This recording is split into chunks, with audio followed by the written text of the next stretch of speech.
you. Hi, my name is Tanagra Bledman. I will be the mistress of ceremonies today. I'd like to welcome you all, though Ms. Daysi Manzano will do the honors in a few moments. I'll just give you the purpose of this program, the Women's Leadership Program, titled this year, Cultural and Generational Struggles in Education. This forum is particularly geared towards women and men who support women of diverse backgrounds in leadership roles. This is a place for us to discuss the future of how our women leaders will deal with existing educational and career struggles and overcome historical barriers to success. Furthermore, we hope this occasion can provide a chance for accomplished women to reach out to and converse with and support younger women still acquiring educational training. Lastly, we hope this can be a part of an ongoing effort to strengthen the bonds between the women in the York College community. So with no further ado, I would like to invite Daysi Manzano to the stage.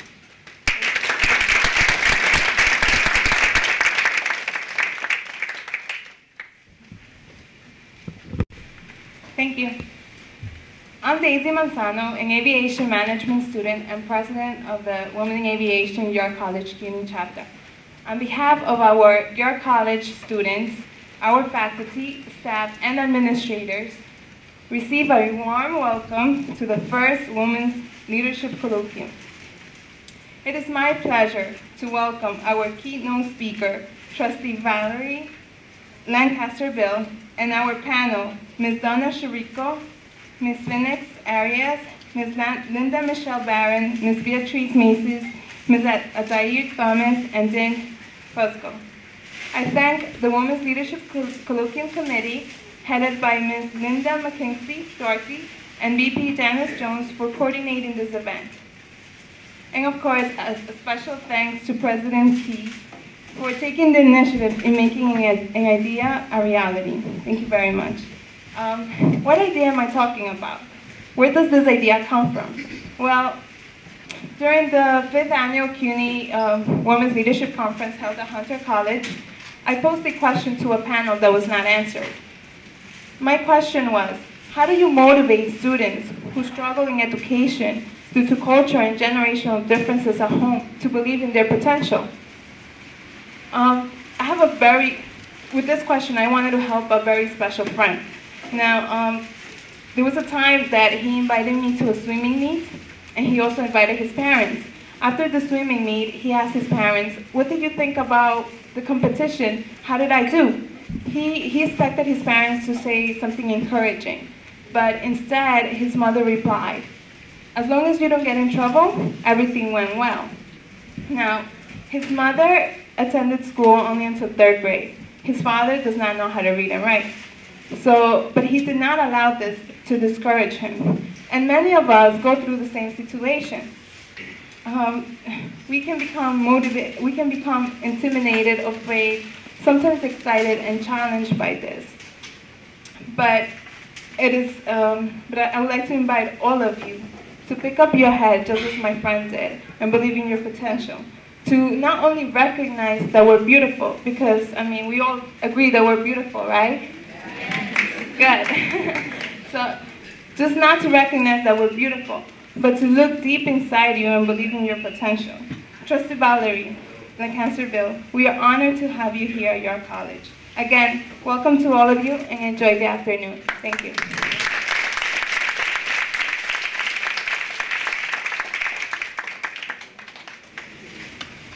So you heard how it got started, right? And it was really quite a kind of moment because, you know, it's hard to very crowded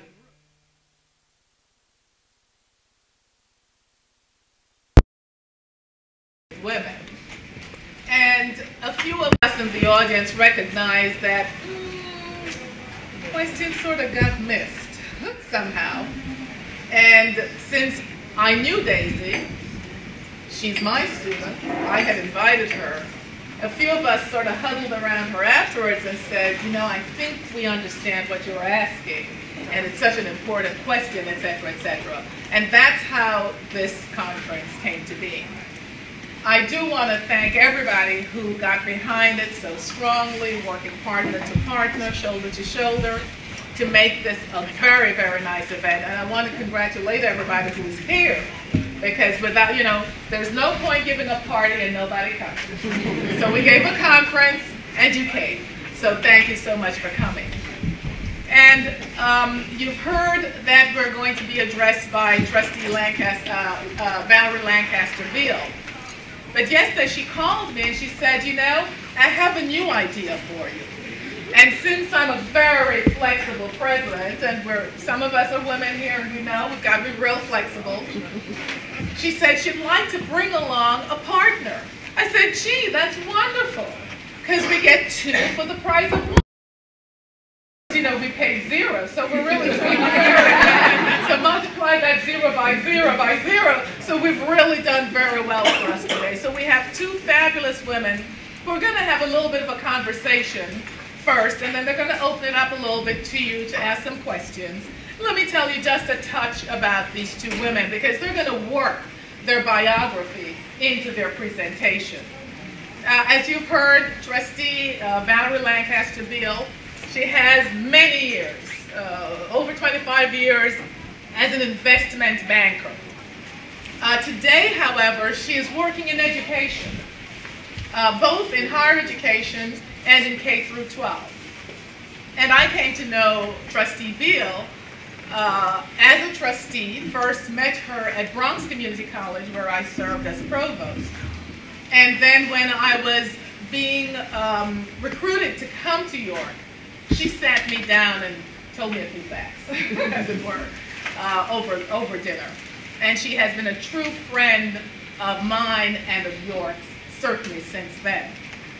Marcia Haygood, I know a little bit because we were honored together, I think, through the Network Journal, who sometimes pick the top 50 or the top 25 women they say in business, but they have sort of broadened the base so that they include educators as well. And Marcia is a career and personal coach with over 25 years in the executive and in human resources corporate world. And she has a little book. In fact, I thought she was going to bring a few, but we will make sure to get a few of these that we can give to some significant people. She has a little book that she calls The Little Black Book of Success, Laws of Leadership for Black Women, and I'm sure you'll hear a few tidbits out of it. So I'm going to invite these 2 women. Please give them a round of applause.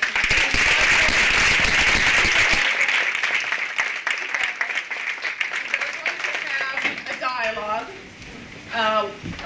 offer some words of wisdom, and then at an appropriate time they will open it up for some conversation. Thanks again. Welcome. Well, first of all, I really want to thank you for inviting me today. And I too have participated at the Hunter College Women's meeting, and often felt afterwards the rush of students to the stage to ask me questions as follow-up. And then I thought about Marcia and I. Marcia is a coach, and you're going to hear about what that means. Now, I am an investment banker. I own my own. My husband and I have been in business for 20-some years now, and but we need someone to come in and look at us from the outside to say, you know, maybe you should look at this and you look at that. That's what Marcia does. So I wanted to bring her in today, and we're just going to have a dialogue back and forth about some of our things, because between the 2 of us, there are a lot of years of experience. And my experience has been very focused on the industry that I do and my business, and then education. And Marcia has worked all over the place, and now has her book that she has been providing direct information as to what should women of color be looking for and doing that may be different from other women in going forward. When I talked to Marcia, gave a presentation, and I said, you know, those are nice things that you're talking about, women in leadership, but how is it different for women of color? Because when I came into the industry 20, almost 30 years ago, it was just the beginning of, quote, the women's movement. And it was simultaneous as the black people were just coming to Wall Street, and Hispanics and had not even become a discussion at that point. And so there were some of us who were confused. And today, please, Dr. Keizs will tell you I'm a very open and honest person. So I will tell you what's on my mind and what's on my heart, and we will discuss that as we go forward. But because that's the only way that I think that we can really have open dialogue. So there was always a confusion for me was, am I part of the women's movement, or am I part of what was that called the black people's movement? And I, for years, struggled with what that meant for me, and I continue to struggle. And I'm going to give you a real personal reason why that I continue to struggle, because all of my accomplishments as an investment banker, it's not speaking, he's speaking to here, all my accomplishments as an investment banker and etc., my most proud accomplishment is I'm a mother. I am a mother. How many in this room are a mother? Okay? And if you're not a biological mother, you are a mother to somebody else. And so, although I am an investment banker, I'm a trustee, I am a mother. And recently, my Harvard-educated son, who's Harvard undergrad, getting ready to be Harvard grad, has done everything that he's supposed to have done, walked into a bar, was having a wine, and present, you know how they give your card at the beginning. And long story short, the waiter did not give him his card back. My son is a gorgeous 6'5", if I may say so myself. He stood up and said, you know, you didn't give me my credit card back. And the bartender assaulted him and hit him and said he felt threatened. So even when you do the right thing, I have to be mindful that I am a black mother and I raise black children, and we all have that. Now, having said all of that, and I'm going to turn to today, what makes us culturally different is that nobody cares anymore when in the new job market. Nobody cares. Marsha and I were talking about when we entered in the corporate world a couple of years ago, they were looking for black people, okay? When I graduated from Georgetown, nobody even asked to see my transcript. They were just like, graduate, you got through, here, you're going to go. My daughter just graduated from Georgetown this year, and every employer has asked to see her transcript. No excuses. I am an employer. When you come to look for me for a job, be it the receptionist, be it an associate, be it the vice president, no excuses. Mothers, I don't want to hear about your children. I don't want to hear about the train being late. I don't really, and I can say this as an employer, I don't know, whatever the work day is, that's your work day. That's right. And we have to understand what is happening gender and socially and emotionally in the new work world. And that the bottom line is, I know as you mentioned, there are cultural diversity issues, that the place to address and work those issues out are in the comfort of these rooms right now.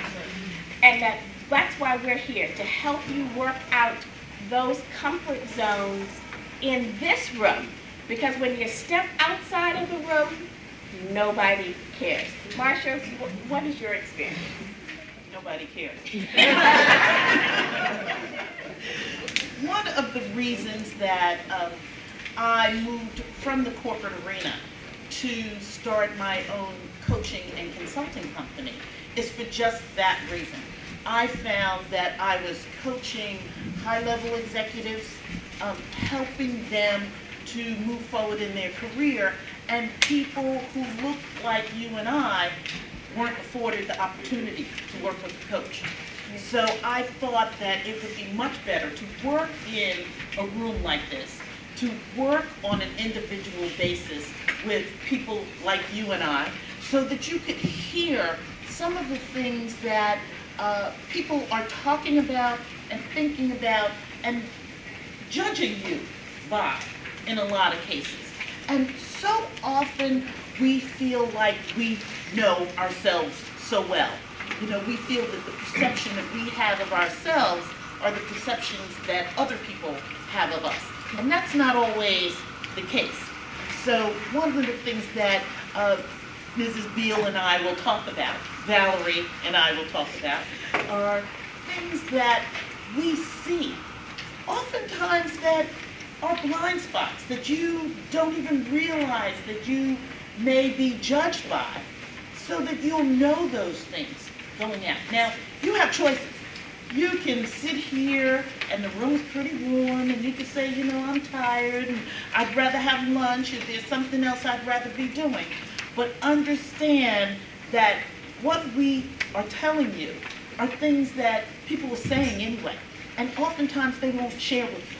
So we're going to share with you some, possibly some tough love, but that means it's because we care. And in order to raise our level, we want to help raise your level as well. First thing is, I mentioned this before, a lot of us in particular, and I'm honored to be a trustee of the City University of New York. The majority of our students work, go to school, have families, etc., etc., etc. And the controversy at the City University was raising standards and excluding other people. And so let me tell you why I have been strongly in favor of raising admission standards, how you get through here standards, etc. When I first came to the university, the image of the City University was, oh my gracious, no, why would I even interview anybody who came out of City University with a diploma? Now you, as a student, would have spent 4, 5, 6 years, a lot of money, time, and energy. You now have a piece of paper that says, I am a college graduate, but if I, as an employer, don't value that piece of paper, because the perception is that there were lower standards for you to get in and lowered standards while you were there, then I don't hire you. And if you spent all of that time and now I won't even hire you, then to me, what I say as a trustee, I have not held my responsibilities to you as a student. And so the raising of standards is so that when the president goes out and talks about these are the students at our school, this is the work that they're doing. When the president insists upon writing standards, I can't tell you as an employer, when I hire somebody and they can't write a sentence, then you are at a disadvantage from day one. And remember, once I get off of my trustee hat and my employer hat, you can't write the sentence, you got to go. I don't have any remediation on the job. I pay you for the day, and if you can't do what I ask you to do, you got to go. You have to go. Don't listen to this. Usually my colloquium gets said. The other thing is when you show up for an interview. Now, I can tell you, since my hair, you look at pictures of me, I've gone short, I've gone long, but I'm always, when I go in for an interview, remember, the person who's looking at me he already has his images. As I said, when my son walked into that bar, he wasn't a Harvard grad. He was an intimidating black man coming in there. Now, in his case, he had on a blazer and whatever, and it doesn't matter. But remember, when you come to a job interview, if you don't have anything else in your budget, buy a black pair of pants, gentlemen, a black skirt, ladies, and not make it a sheer blouse. I had a young lady who came for an interview for Georgetown the other day. I know she thought she was hot, but it was a sheer blouse, and I could see her bra. I'm like, no, interview is over. Go home, come back. Go home, come back. Now, somebody else would have just written her down and not passed her along. Go buy a nice, cheap pair of pearls, put them on, and just, you know, flat shoes, nothing fancy. And if you get somebody, you may have somebody like me who's over 50, put some stockings on your legs, okay? I can't handle, that's my mama taught me that. And so you gotta have some stockings on your legs. Now, those are little small things. And I was telling Marsha the other day, I was interviewing a young lady. And I know money's tight, but it had been a while since she had had a touch-up.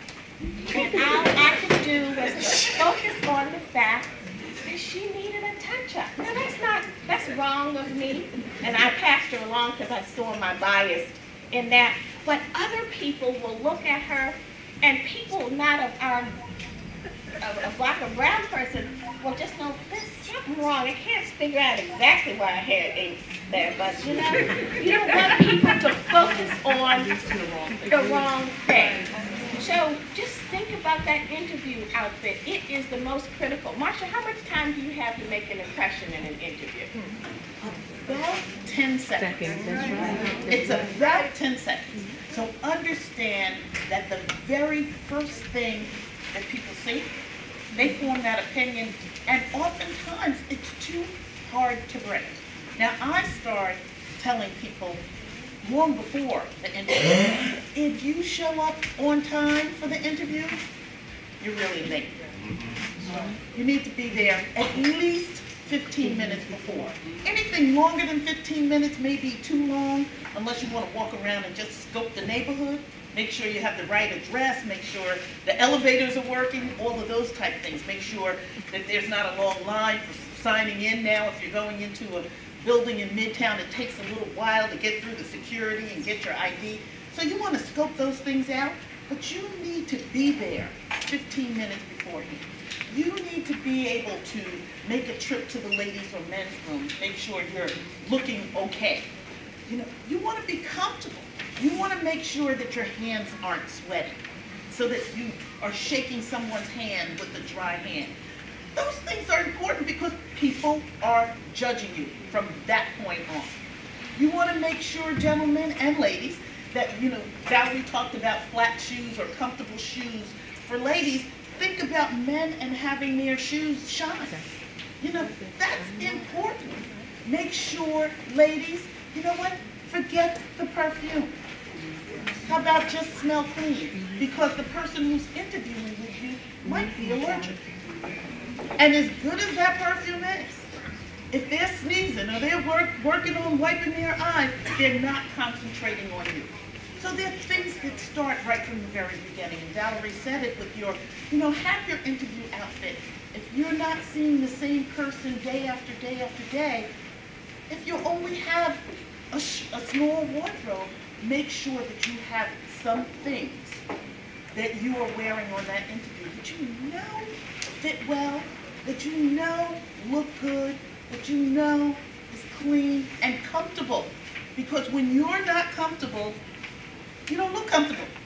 If your shoes are too high or too tight and your feet hurt, honey, you don't look good. You know that. So you want to make sure those things are done as well. Less makeup is better. Less is more. But there are certain things that you have to do around your image so that that first impression is a good impression. And then Valerie will talk a little more about just the speaking, the shaking hands, the talking to people, to making sure that those things are right as well. And particularly, we're talking about cultural diversity.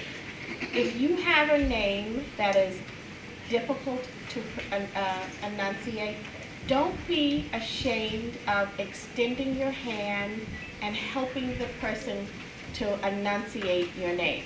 So, if you come into the room, and we're not going to, I mean, this is not intro 101 because a lot of you are already beyond that.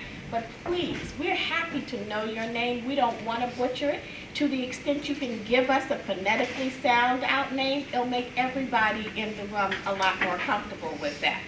I'm going to go back to the working mother issue because there were so many of us in the room.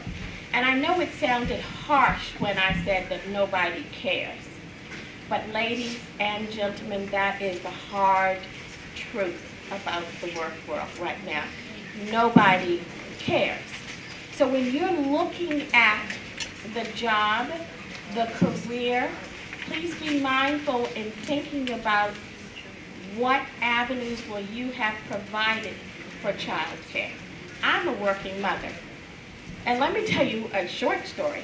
When I was first going into investment banking and I was rising pretty rapidly, and I was on my way to becoming a managing director, and I was pregnant. And I was at a meeting, and the first woman who ultimately became a partner on Wall Street was in the meeting with me. And that's before cell phones, so they called her on the phone, and they said, and I could only hear her say, "Find my husband, tell him to take him." And I said, "Okay." And she said, "Well, just tell the nanny to take the baby." And then she came back to the table, and I said, "Well, what's wrong?" She said, my child has a high fever, and I mean, that's why I have the nanny, told her to take her to the doctors. And I went home that evening and I said to my husband, I had the most wonderful revelation. I will never become partner on Wall Street. Because had that been me and they told me my child had a high fever, I would have been out of there. Now, having said that, you have to make choices. I can't expect the firm to say, Valerie can walk out in the middle of a meeting. That is the realities. And I'm real comfortable with the path I took. I'm real comfortable. What I did was I really have a very diverse portfolio. So I'm in a little bit of education, I'm in a little bit of higher ed, I'm in finance, and I was able to do that while I raised my children, okay? But you cannot expect, when it's particular entry level, it's about timing. My associates, the reason I can go home as a vice president now is because my young associates are still in the office when I leave, okay? So now I have earned the privilege of doing that. So one of the things that we have to, and you talked about the example of the parent. My mother once sent a friend of theirs' daughter to come to New York, and they said, why are they going to pay my daughter that kind of money to walk in this, what's this Wall Street firm? And my mother, who knew me for 10 years as an investment banker's response was, I'm not sure what Valerie does, but they haven't put her in jail yet. So it's okay. I say that to say that what we will have to do is with our families is you talk to them where they are. They are so proud of your accomplishments. The other thing is that my cousin said to me once, and we're one of the top firms in the Black enterprise, and one year we went from number 3 to number 5, and we went to a family reunion, and my cousin said, well, y'all ain't doing that well, you fell from number 3 to number 5. So your family will always have their issues with you, but when we get with my family, you get out on the dance floors and the issue is over. So as long as I can get out there and still do the hustle with him, then he's not confused as to whether it's important that I'm number 3 or number 5. You gotta keep, particularly when you come from a socioeconomic group different than where you have gone to, you gotta make sure that you keep my rock, I know that my room, no matter what my husband and I do, and all the adventures that we do, and success, my room at my parents' house is still there. So no matter what happens to our success or our failure, and I go back to my annual family reunion with my cousins, who are absolutely clueless as to what I do, I make sure that they're clueless. They wouldn't know why I'm standing here. Now, my mother would brag about it, but she wouldn't understand, but that's not important. She still knows me as Valerie Rose. That's what they call me. Oh, boy, this is on TV. I've never told them myself my middle name. That connection will help you bridge a lot of cultural diversity, is because you will walk in two very different worlds and understand that one world will not care about your diversity, and another world will have to embrace you and hold you and wrap you. For me, my other place is my church. When I go to church, nobody knows who I am. I sit in the same seat, and that Sunday morning, they could care less that I'm an investment banker. And that's really what my solace is. Valerie, it's very important to talk about these things, because so often our families don't understand. That doesn't mean that you can't help them to understand what you do.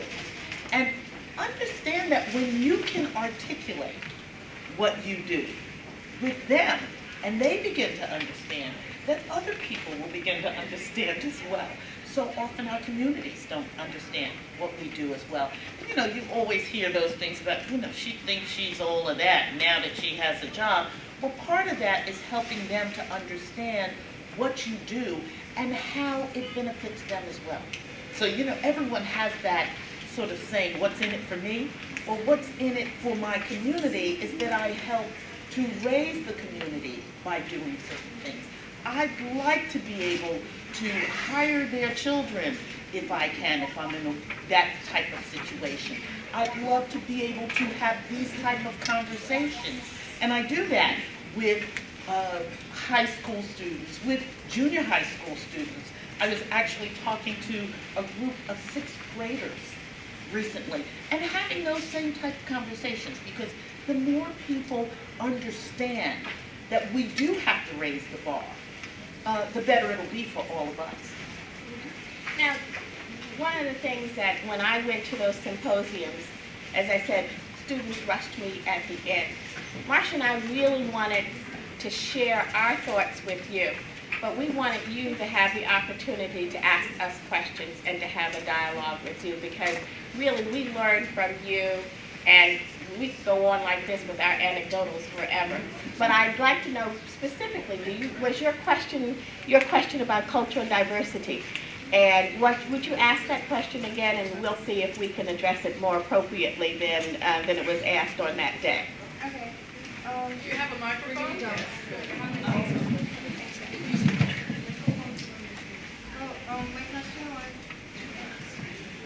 My question was, how do you motivate students who struggle in education due to cultural and generational differences at home to believe in their potential? And for example, you said your parents didn't understand what you did, and by educating them and letting them know what you're doing, in a way, they can be supportive. But how do you get that motivation for yourself, to believe in yourself and to believe in your potential? That's an excellent question. And I would say the way you get the motivation is from seminars like this, your peers. Now, my parents always insisted upon academic excellence. So I always knew that no matter what, I had to do well in school. Now, what I did with that, all my parents are government workers. So to them, becoming a GS 11 and 12 was what we were all aspiring for.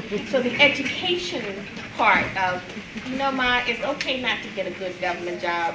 And then, trust me, when I left a good corporate job and we went out on our own, oh girl, how you gonna pay your rent, So part of it was constantly educating, but as you were educating with them and talking with them, never look down upon them, always thanking them. I praise my parents at every meeting I go to. I'm always talking about whatever I am today started from them. And I talk to them in those terms. We're having an issue right now with, not with our immediate families, but dating. Women of color finding men of color who are I think it's 60% of the college graduates are women women of color, and less than 40%. And so the dating issue and how you deal with that issue is, really. So how do you walk around with your I'm on it during the day and still learn how to be a supportive partner at night, but the rest of the day? I think if it weren't for my network of female friends, I wouldn't be able to do it. So my first suggestion is to make sure that you have a network. You've started the Aerospace Women's Organization. Talk. One of the things you'll find, and the brothers don't do this, women talk to each other and they're honest. So when you're having child care issues, or when you think your child is the worst thing on the earth, and then you find out your child's doing the same thing, it really helps you. So my suggestion is to make sure that you keep that camaraderie and keep talking with your parents, because they want success. You just have to help them redefine success. It's interesting that you said, Valerie, never look down on people. Now, looking down on people is definitely a no-no. However, sometimes it means that if you're not getting the support from other people, you can't usually do this with your parents, but sometimes with other people, you look at that support system, and if all of your friends are not doing what you need to do, sometimes you have to purge. And quite frankly, you have to do that in a way. You don't have to look down on them, but sometimes you grow past them. Sometimes you can help lift them up, other times you can't. So it's important to really pay attention to who you surround yourself with. You need to be able to seek guidance and support from other people who have done what you want to do. And it's absolutely nothing wrong with asking for that help. It's one of the reasons that I'm a coach.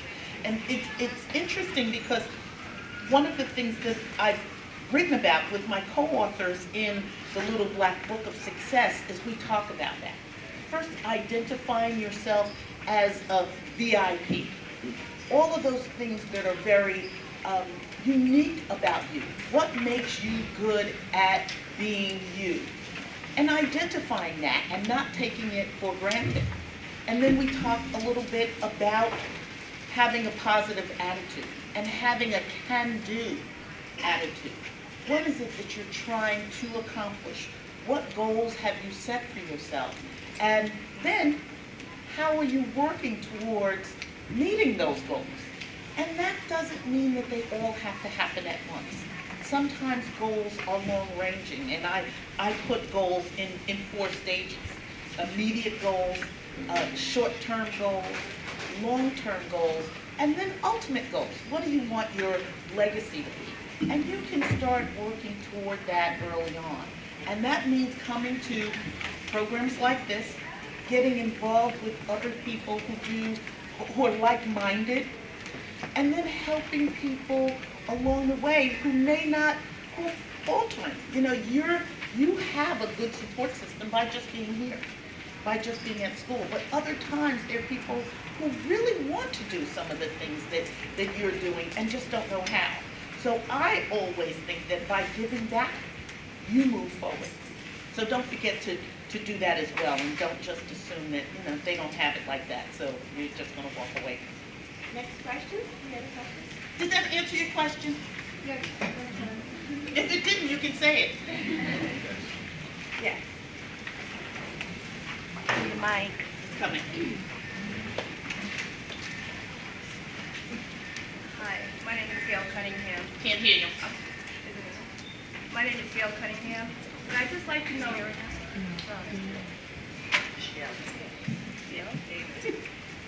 My name is Gail Cunningham, and I'd just like to know that you shared all of the diversity, all the stories, and I think everybody in this room can identify and appreciate, you know, the things that you've shared with us.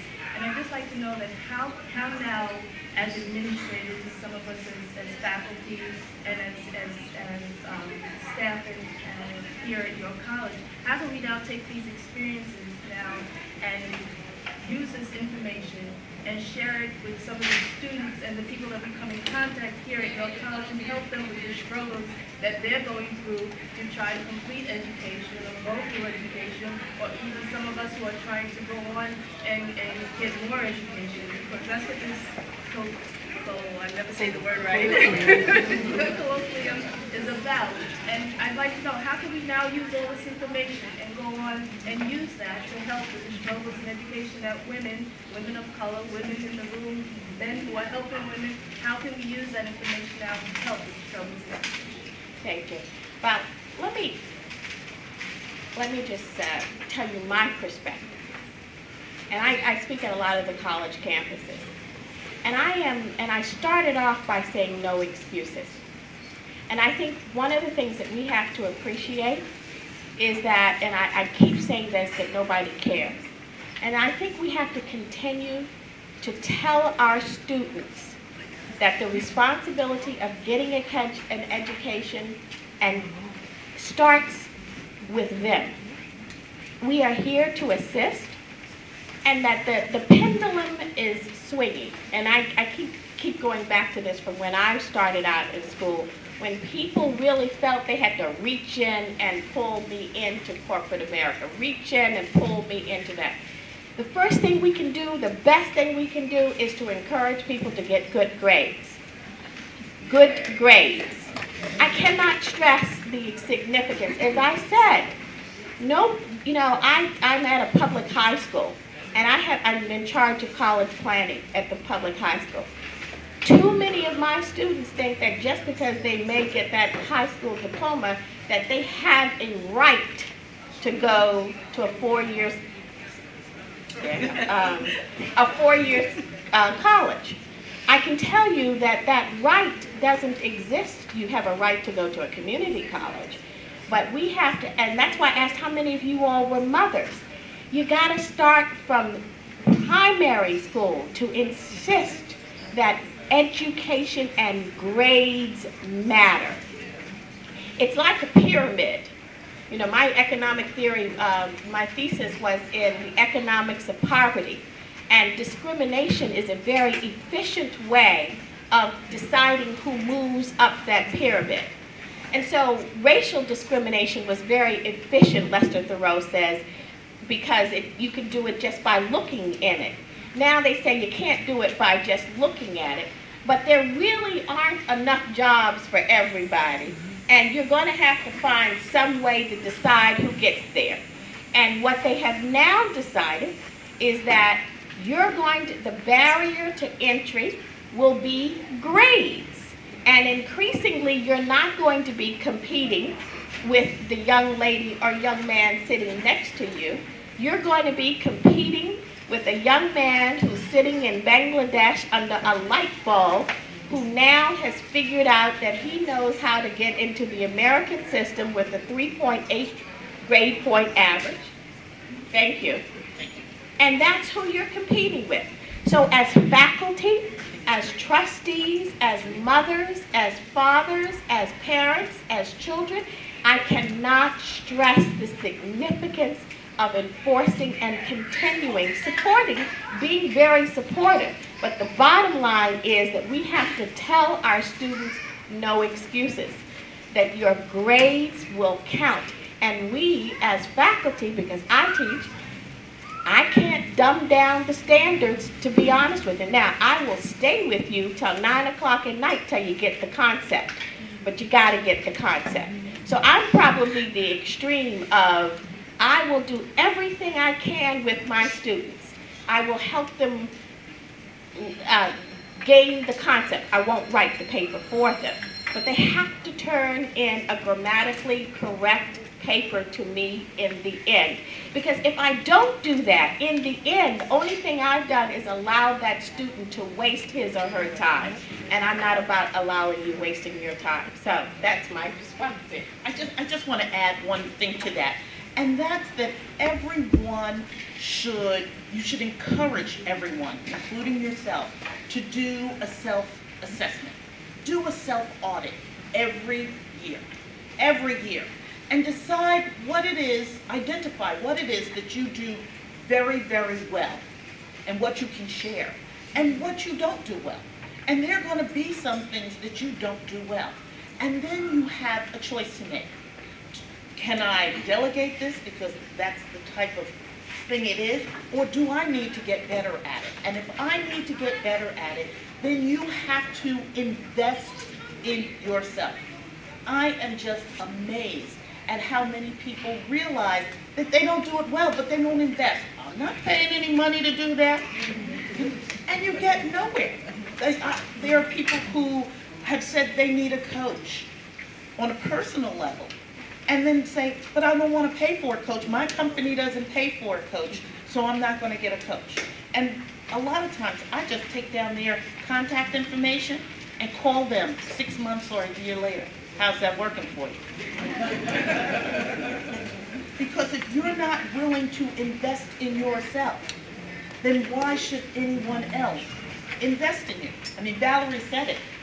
There are no remedial programs in employment.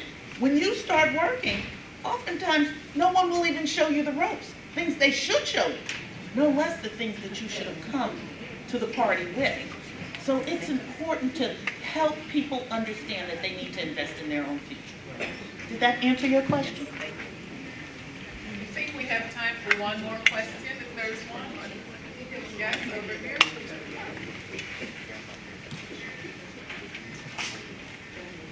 Thank you. I'm in a unique situation.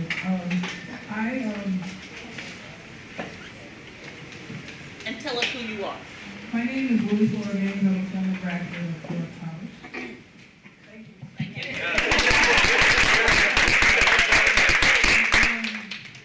Again, my situation is different. My son was in a program, I was hearing the program, and a position opened up, and I applied for the position.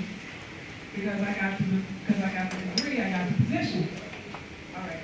So I'm in there, doing the job 2 years, 8 months, and 13 days. And the thing that I run into is the fact that I'm constantly hearing things about, well, people who have degrees in psychology are crazy. People who have degrees are not so smart. So, you know, if it wasn't for me walking to your college every day, I would have quit the job a long time ago, because there have been people who encouraged me and said, Willie, you can do it, you can make it. So even though I try to encourage them, I said, look, ladies, just go back to school, you have the skills. But it's like I don't know if they're hating on me because I got a degree, but I think they had the same opportunity I had, so. I think but you know what you said you had is that you had your support network. Remember we talked about, well, we didn't get a chance, we didn't talk about networking, but what you said was when you walk through the halls of York and they reinforce it, it gives you the power to go on. I can tell you that every day, no matter what situation you have, no matter how high you get, there's going to be somebody who's going to say, you know, you don't belong here. So just take that as a given, okay? Take that as a given. My clients, you know, question my intellect every day.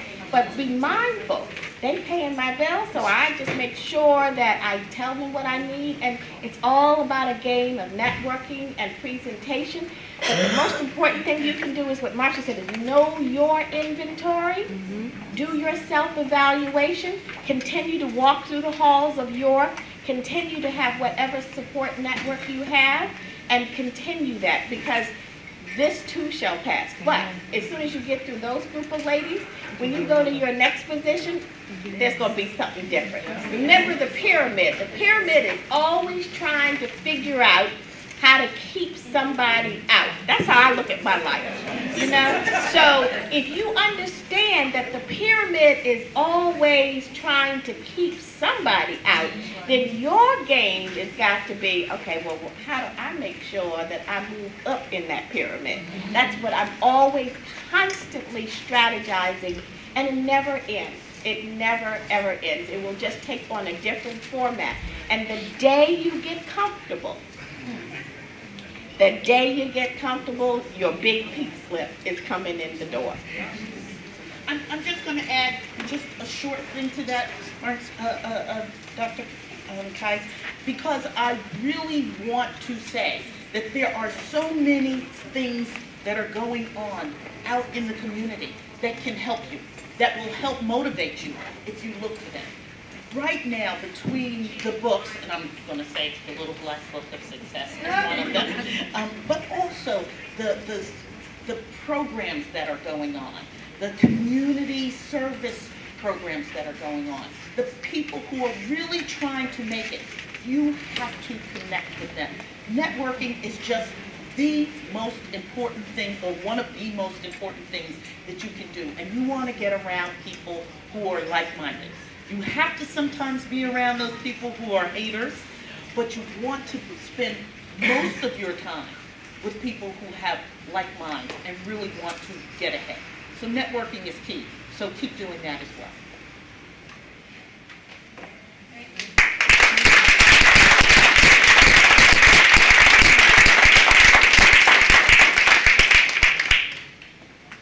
Thank you very much to our keynotes. We're gonna, before we get into the next segment of the program, which will be a panel discussion by our very own York faculty and staff members, we're going to have what we call a working lunch. We're going to eat and get back to our seats as quickly as possible so we keep on schedule. And we're going to discuss our own education and career struggles at our tables. So we will have servers, and you can grab your lunch. And again, it's a working lunch. So let's continue with our program. We have about 20 minutes. Yes, to eat and get back to our table. Get our food and get back to the tables. And thank you very much to our speakers. Very informative. Okay, we're going to bring the microphones to the panel in just a minute. Just before we get there, I just wanted to say a few words to introduce the moderator. Your college is a college whose undergraduate population is almost 70% women. Having President Keizs at our helm is a strong symbol to them and the rest of us as to what women in leadership positions can do. However, an integrated model where women assume the multiplicity of roles needed to run an institution of higher education requires participation at all levels. Dana Fusco, Dean of the School of Health and Behavioral Sciences, received her doctorate. She came to York as a professor in teacher education and has risen to her current position. She has the distinction of being the only woman dean at York College, and it is my pleasure to introduce Dean Dana Fusco. Actually, we do have one other female dean, Paula Lalonde.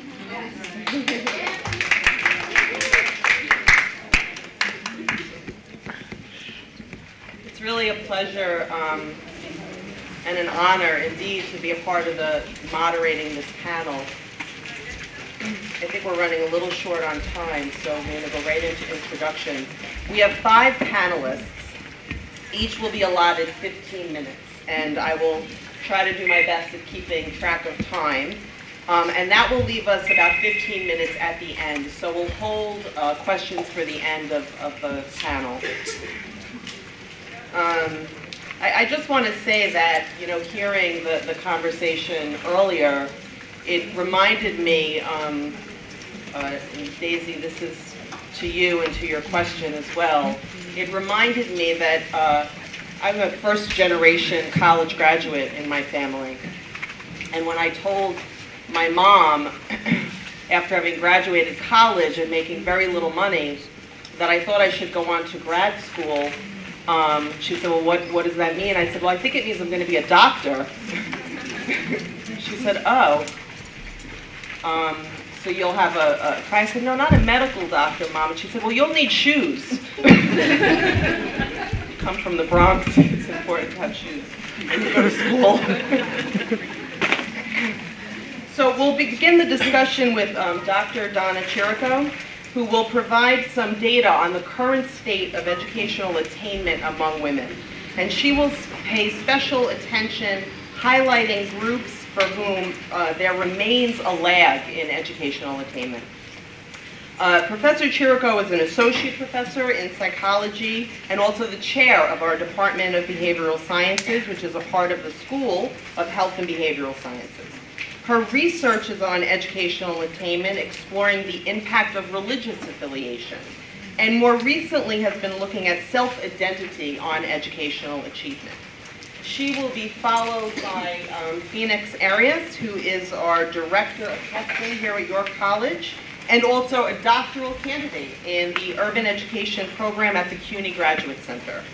Her research interests are on social policy, social justice, and advocacy for minority rights. Phoenix's doctoral dissertation focuses on the social and educational integration of children of deportees. She holds a master's degree from the School of Public Affairs at Baruch College, CUNY, and a bachelor's degree in sociology from Columbia University. Phoenix will be talking today about how to train your dragon, stoking the fire in your belly. I can't wait to hear what this is about. Ms. Arias will be followed by Dr. Linda Michelle Barron. Dr. Barron is an assistant professor in the Department of Teacher Education. She is also a renowned publisher, author, and poet. And in 2008, she was designated one of the 25 influential Black women in business by the Network Journal. She holds a doctorate in cross-categorical studies, and Dr. Barron will be discussing today reading or misreading the signs, self-empowerment through self-knowledge. Our fourth presenter, Ms. Adair Thomas. Adair is a proud wife, mother, and school psychologist.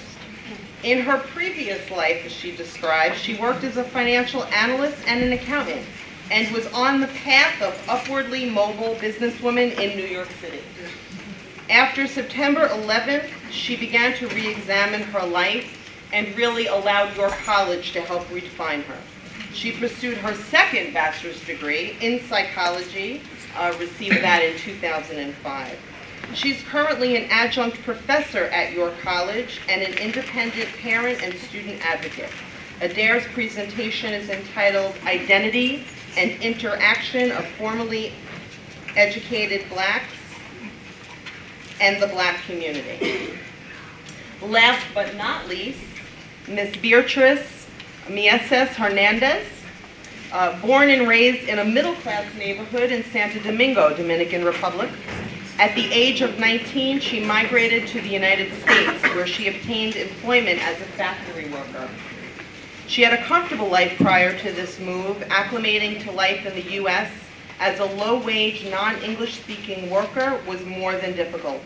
Her struggles and the struggles of other immigrants that surrounded her motivated her to make higher education a priority.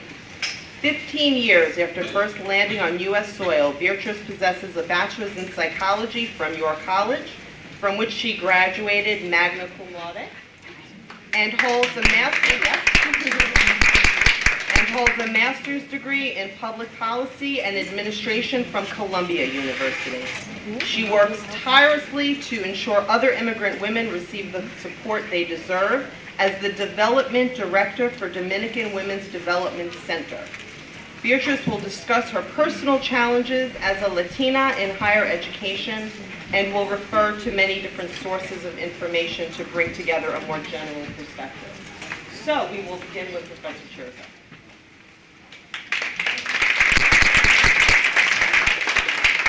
Thank you, Dean Fusco. I feel left out. I'm also a York grad. 1979, President Keyes. Now you tell us what year you graduated. And, you know, we're hearing today about struggles. And sometimes when you look around a room like this and you see accomplished women or women who are in the process of accomplishing, you think this is real. You think that because all of us happen to be in the same room at the same time, that this is the way it is everywhere. And as you heard earlier, people are not interested. Right? What we have here is very unique. Right? We have an atmosphere that's dominated by women in terms of students. We have an extraordinarily diverse ethnic community here at York College, but I promise you, it is not like this in Dayton, Ohio. Okay? I mean, and that's a very serious thing, because if you're going to become a world-class leader, whether it's in business, education, the whole world is looking at you. You're not going to be scrutinized just by the friendly eyes of New York, as I like to call them, where more goes and more is okay. But that said, I am an academic, and my research happens to be in this area of educational attainment, and it is something that's very dear to me, because I know that it doesn't happen so easily, and that there are numerous groups for which it continues not to be a major priority. So what I'd like to do is I'd just like to set the tone by giving you some data, giving you a little taste of what it is that I do with my research, and then remind you of how unusual this room is today. The research program that I look at involves something called transcendent imagination. Now, when Daysi asked that question at Hunter, she used the word motivation. In many ways, you could think of what it is I work on as an aspect of motivation, because the question that Daysi asked is really one that's very, very hard to answer, which is, how do you get the motivation? I mean, it's one thing to say, these are the tools how to speak, this is how you dress, this is how you do this, but what happens when things begin to get a little rough? What happens when your child is sick, your husband is giving you, or your partner is giving you a hard time, you have parents who are on your case? Where do you get that inner reserve to keep you going? Because I promise you, finishing a college degree, and certainly finishing a master's degree or a doctoral degree, requires something way beyond the kinds of skills we're talking about, and it is internal. Right? And that's something that in my field, in psychology, we explore. So my basic hypothesis is that individuals need to find an ability within them to help them transcend these everyday obstacles. When that happens, why is it that you don't just quit? In heading for a doctorate, when students say to me, what do I need to get a doctorate? And after I tell them about $60,000, I tell them you need to want it. You have to want it. Because if you don't, the first obstacle is going to come along, and that's going to be it. Right? And it's hard to explain that to people, because wanting something at an abstract level is different than when you're in the process of finally working towards it, and people are trying to stop you from getting it. Because that's the reality. You know, Columbia, Baruch, they don't care if you finish, as long as you paid your tuition at the beginning of the year. Right? I mean, that's really what it's all about. So, you know, I always laugh when people are so impressed by the private colleges. Well, the private colleges are happy to have people come in because they're happy to take your tuition. Right? And, you know, again, they know that a certain number of those people are not going to continue.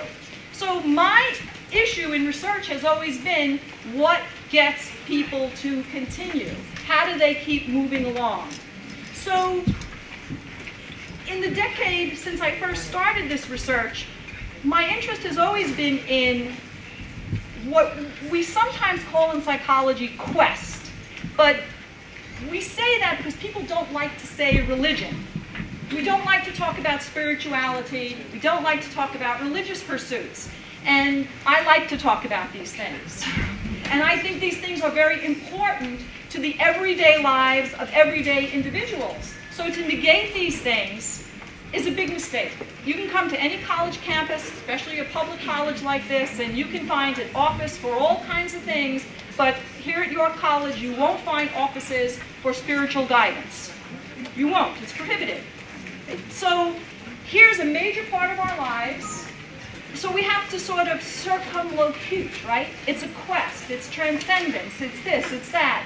But the reality is, We all have an inner drive to strive above and beyond. So the question is, how do you fuel this? How do you get this to help you move along?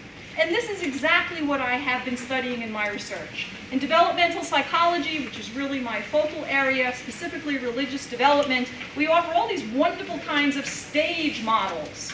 If you've ever taken a psychology course, you must think we're really quite dull, right? Because it's stage 1, stage 2, and you have to say to yourself, well, what happens if you're between stage 3 and stage 4? What happens if you don't move through it in this way?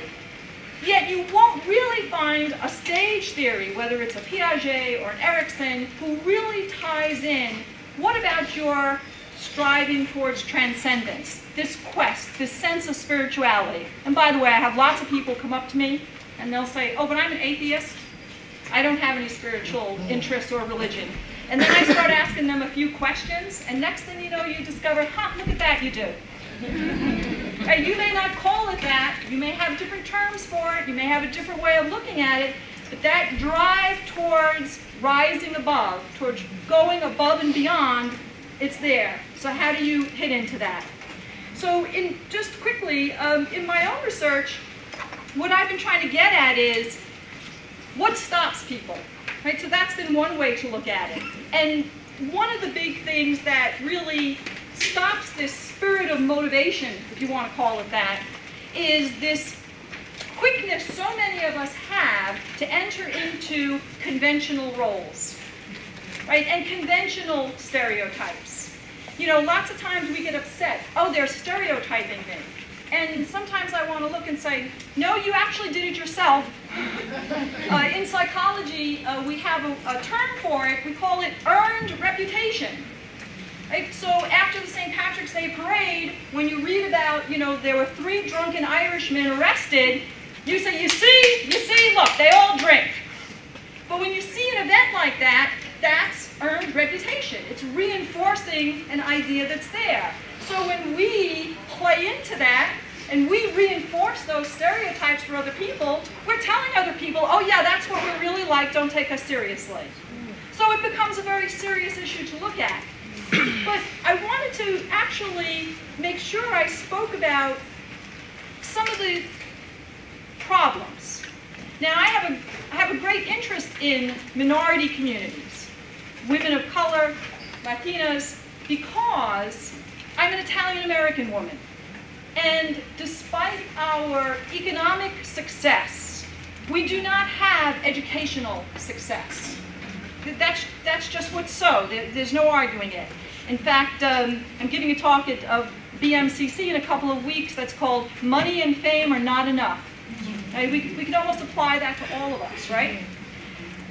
Well, why is this? There are certain things that the Italian-American community share with other immigrant communities. When you look at the first wave of European immigrants that came, there are 2 groups who, till this day, still have very low educational attainment rates compared to the other groups that came at the same time. You do understand I'm talking about 100 years ago. I'm talking about people who have been here in the United States for 100 years. My parents were born here. I can understand a little bit of Italian, but we didn't come off the boat Tuesday, right? And yet, this mentality still persists. The 2 groups who have the lowest educational attainment rates among European immigrants are Italian Americans and Irish Americans, women. Well, what do these 2 groups have in common? The Roman Catholic Church. Don't get me started, okay? I got thrown out of religion class enough times in my life to know not to go there. I was raised in a Catholic school for the primary grades. I was actually thrown out 3 times, okay? The point is, I know it's a really cool thing. Actually, okay, one quick aside, I actually also have, I might be the only person in the modern world who has an official letter of excommunication. No, it's my proudest possession. I keep it at home. It reminds me of what the problem is with the Catholic Church. Let's get rid of people who want to make a difference. Let's not think about it. Let's just follow the old path. So I'll tell you later how I got excommunicated. It was really easy. You just had to marry a divorced Jew, okay? That was all there was to it. I know, really. No, you talk about families. I had no intention of getting married in the Catholic Church, and my father begged me, he said, please get married in the church. So I went to the church and said, I want to get married. Next thing I knew, I was excommunicated. My father never raised the issue again. I said, thanks, Dad. Now let's talk about the rates. You know, you look around, we see a lot of women. Okay, why? Well, it shouldn't come as a surprise that the rates of women who have graduated across all groups has gone up. However, there's a phenomenon you're forgetting to take into consideration, which is the quote I like to use, which is that rising tides raise all ships. Okay? So while the rates are going up for groups that have traditionally lagged behind, you have to remember that the rates are also going way up for the groups that have traditionally been way ahead. So it's not as if somehow we're catching up. It's not that we're gaining parity, but rather the raw numbers in my group are better. You see, and you think because the numbers in your group are a little bit better that everything is okay, right? But it's really not. Let me talk about this a little bit. The rates themselves and why it's so. It's interesting. There's a major study that has been going on since 1992. It began by two professors, one who's out in California and one who was at Princeton. The study is called the Children of Immigrants Longitudinal Study. And they have been looking at the educational path, among other things, among immigrants now for 18 years. Right? And they're continuing to look at this. So now they look at new immigrants coming, but now they're also looking at immigrants into the second and third generations. So they're beginning to pull these things apart. First of all, it's very clear that the primary concern today are among certain immigrant groups. Obviously today we don't have an influx of European immigrants. The major areas today are the Caribbean, Latin America, Mexico, and Asia.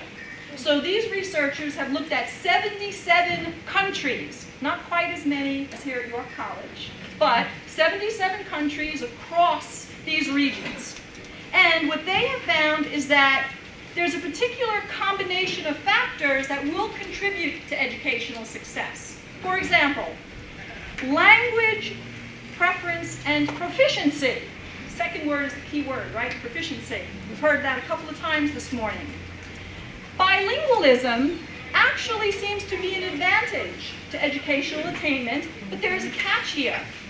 The individual must be proficient in each language. Right? It's not enough just to speak, you have to be proficient. Family income makes a difference. This was also mentioned earlier for a specific reason.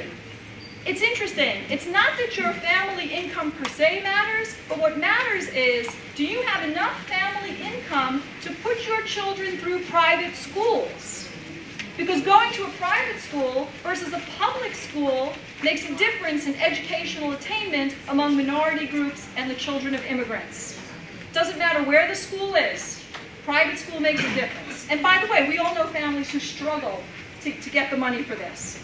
Marriage and parenthood makes a difference. If you are married, you are already behind the game. And if you have children, you are way behind. When the groups are looked at for their success rates, the groups that have the highest success rates are Chinese immigrants. In this particular study, at age 24, none of the Chinese immigrants in their study had children yet. That's an amazing idea. And then when you begin to look at the educational attainment rates, you see very clearly that the lowest rates are among the groups that not only have children, but have many children. So one has to take this into consideration. And if you already have children, I'm not telling you to get rid of them, okay? but when Trustee Beal said you have to find child care, see, that's the issue, right? You can't run home. You can't say, I can't come to the final because my child is sick. People do not want to hear this anymore.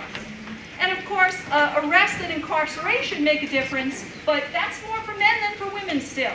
I have no doubt we'll catch up there too, but not right now. So just a couple of points I wanted to close on. One of the big issues that is a concern is something called social capital. And we've already talked about this because we talked about networking. Social capital means that even if you don't have personal resources, if you have a network of support, community support, if there are resources at York College, at the Jamaica Development Center, these can make a difference for people. And in this study, we found that it's so. It's the case. It doesn't negate the challenges. Just a quote from the two authors. Young adults caught in a cycle of menial jobs, low incomes, early childbearing, and frequent confrontations with law enforcement face immense obstacles for the future. At the same time, there is an emphasis on the role of, this is their term, expert outside assistance that can help these at-risk youth to promote their reservoir of hope and ambition. Right? And that's really where I want to end, because that reservoir of hope and ambition is the motivation that Daysi is talking about. It's the transcendence that I'm talking about, and it's where I really feel as a psychologist we need to be focusing our efforts to help individuals figure out how to maintain that hope and ambition even when those challenges face them. And with that, I'm going to turn it over to the group who are going to tell you about their challenges and perhaps how to overcome them. So I think...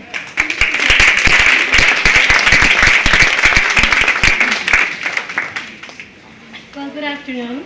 Actually, I'm very impressed. I really like the colloquium, so thank you for putting the idea forward and making it into reality. The topic is how to train your dragon, stoking the fire in your belly, and I'll get to that in a minute.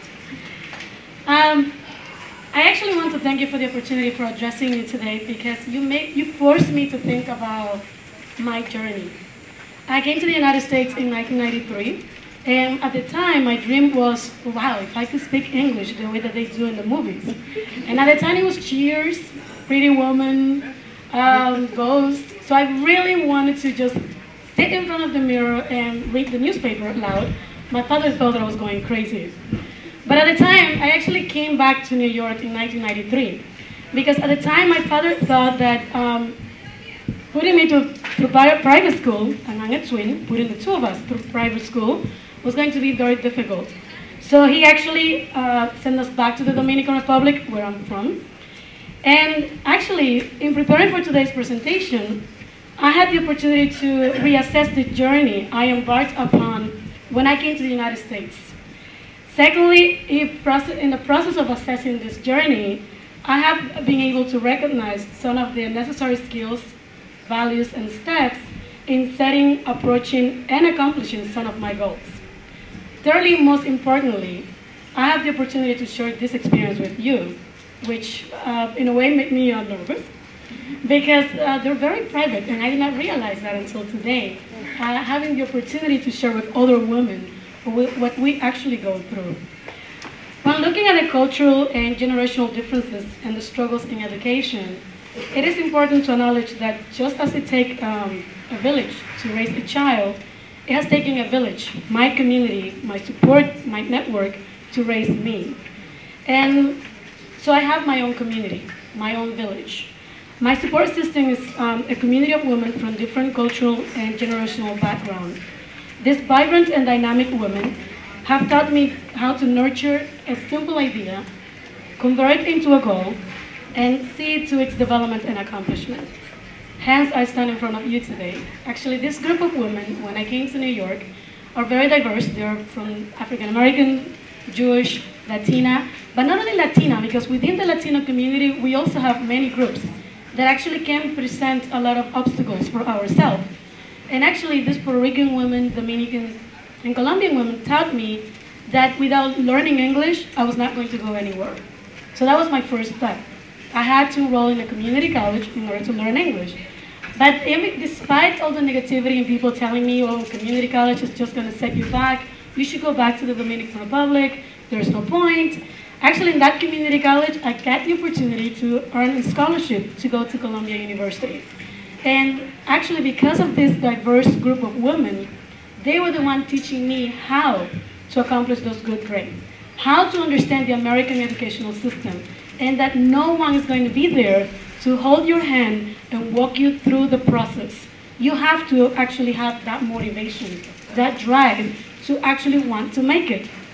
So one thing that I learned, that by all means, I'm not here to tell you how to accomplish your goals, because I'm still learning how to do that myself, and it's different for everyone, but I want to impress upon you how to train your dragon and stoke that fire in your belly. And what I mean is that fire that triggers our desires to pursue and accomplish any goal, either if it is having a baby, going through college, and why it is important to light a fire in your belly and stoke it using the resources available to us. So I'm going to begin by telling you the story of 3 women from my country, and how these 3 women have inspired me to become an advocate for my community. And then I will use myself as an example, and hopefully I'll be able to inspire you in taking actions by setting goals and accomplishing them. I was sent to complete my high school, as I stated earlier, to the Dominican Republic, to a small town called Salcedo, a rural village also known as the Mirabal Sisters. Have anyone heard about the Mirabal Sisters? Yes. Well, yes. Good. Well, maybe you heard of the book In the Time of the Butterfly? Yes. Well, it's about their life. But today I don't want to concentrate about their death, which I have argued with some people. But that's not the only reason they became famous, Michael. But I want to tell you about their life. Because I was sent to a particular high school, Catholic high school, where their mission was actually to follow the Mirabal Sisters' life. And these 3 sisters, these 3 Dominican leaders, were involved in an underground movement called Las Mariposas, or the Butterflies. And the mission of Las Mariposas was to overthrow the dictatorship at the time of Leonidas Trujillo. And I want to focus on their life because my high school was able to teach me that the values of the Mirabal Sisters was to overcome fear by lighting their fire in their belly and fighting for what they believed. They accomplished some of their goals using cultural and generational resources at a time of cholera. These 3 sisters, Minerva, Maria Teresa, and Patria, took a stand at a time where nobody was willing to do. They were able to unite an effort that eventually led to the fall of a fascist government at their time. They also understood that it was better to take a stand against anything threatening their family, their community, and their well-being than to stay with your arms crossed, consumed with conformity and oppression, as Minerva used to say. To accomplish their goals, they understood the importance of working with people from a broad generational, cultural, and social spectrums to unite people to gain resources and to overcome the fear of losing a battle, even if that meant losing their lives. They had fire in their bellies, that burning drive sensation to achieve their goals for social justice. They set the standards in my town to lead through example. To be active, to take a stand, to say what is in your mind, to speak up, even if you thought that at the time you were making an embarrassment stand. They led through example because they were able to find resources and network at a time where no one was allowed to even leave their house and achieve their goals and overcome their obstacles. So when I came to the United States, the legacy of the Mirabal Sisters kept my fire in my belly. I learned from them to have courage, to take an idea, to convert it into a goal, to dare to dream, and assess its limitation, which is something that we do not do. We dream, but we always automatically say, well, I cannot do it. But instead of saying I cannot do it, we do not look at the resources that we have available and what kind of limitations we are going to be facing in order to overcome any obstacle. And what they did is they taught me the ability to balance the wealth of resources and network available to me at the time when I came to the United States.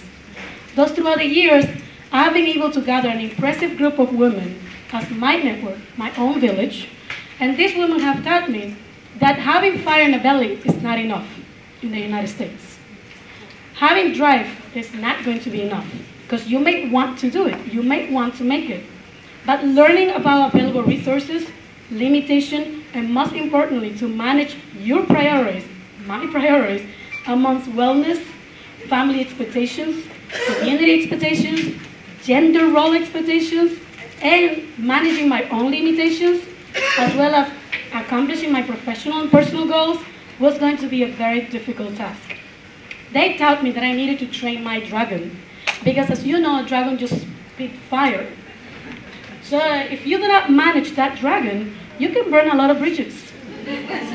So I have learned to manage, still learning, to manage my dragon and not burn any bridges unless it is intentional.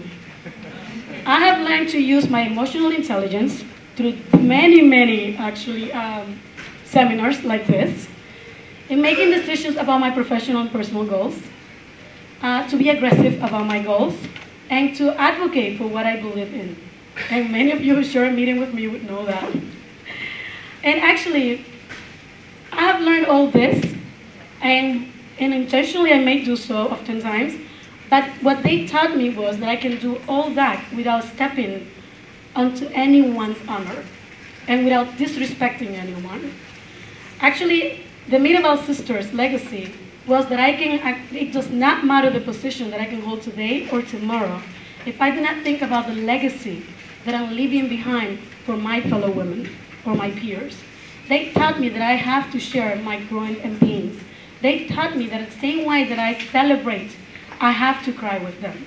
Just like the Mirabal sister did, although they were not able to see the results because they paid a very high price, their life, because they were killed in the end by Trujillo. They taught me to train my dragon, to use my fire to be persistent, without allowing anyone to define me, to define my limitations, or to set my limitations. Because once I identify my own limitations, I have to be able to use my resources, women, someone else's experiences, and move forward. They taught me that in order to overcome any obstacles and prevail through struggle, I have to be able to ask. I have to be able to recognize that I cannot do it on my own, by myself. So in learning English, I learned a lot of, not only the language, but also that many people were going to tell me that I could not do it.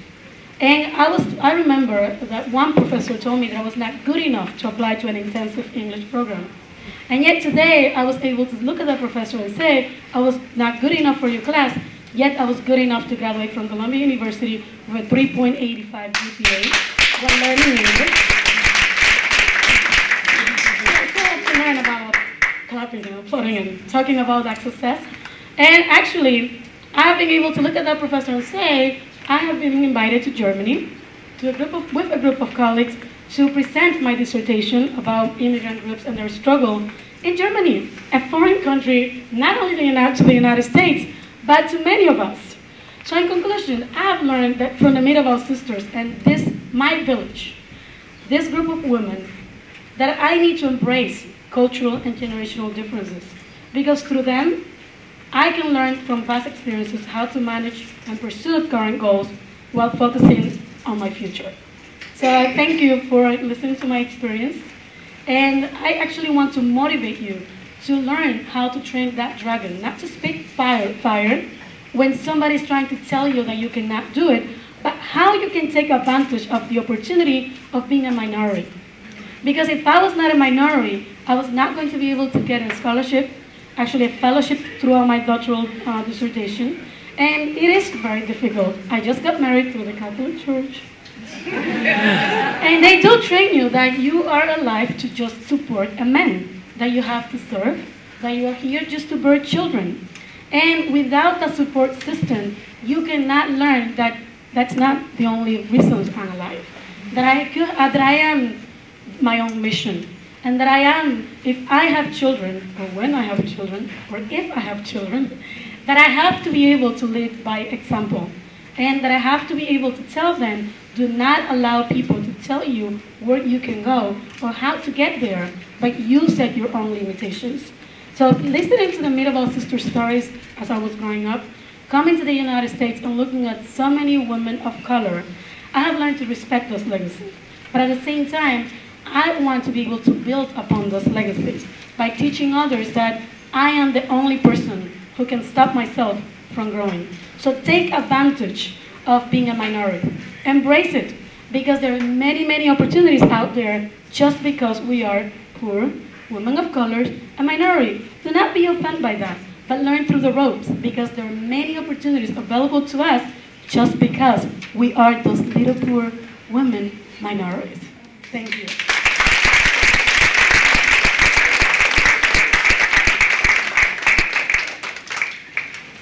Oh, I am so honored to be here.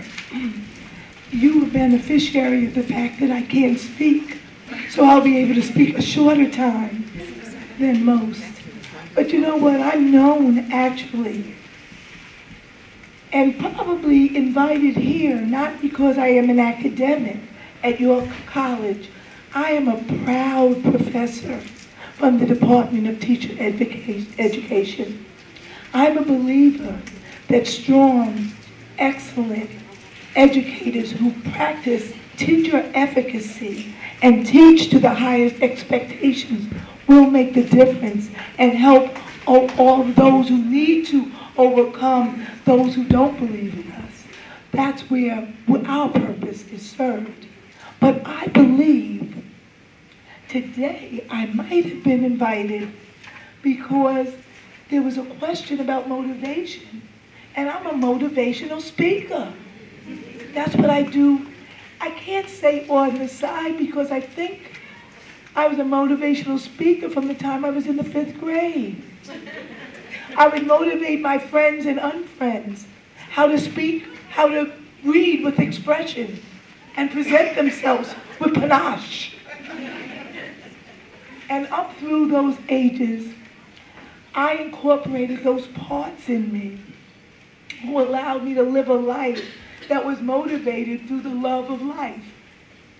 Does that make sense? The love of life is what motivates me. I am a poet. I said that I was going to talk about reading and misreading the signs, self-empowerment through self. And I'm going to weave possibly part of that into the short remarks. But I think I'm going to use as an opportunity the fact that I can't speak as well to weave what I have to say around 3 poems that I've already written that kind of speak to this sense of growing into womanhood and the strength of self and the fact that we have to be so much more than we even imagine. Do I have your permission? Yes. You knew I was going to do it anyway? I was looking, I traveled to schools both in my position as a field clinician at York College, and I was in a junior high school and a middle school, and they had a sign that said, "No dogs allowed." And someone had scratched out dogs and wrote, "No dreams allowed." I thought about how frightening and how sad that was for whoever it was who wrote that and demarcated the fact that that school represented no dreams allowed.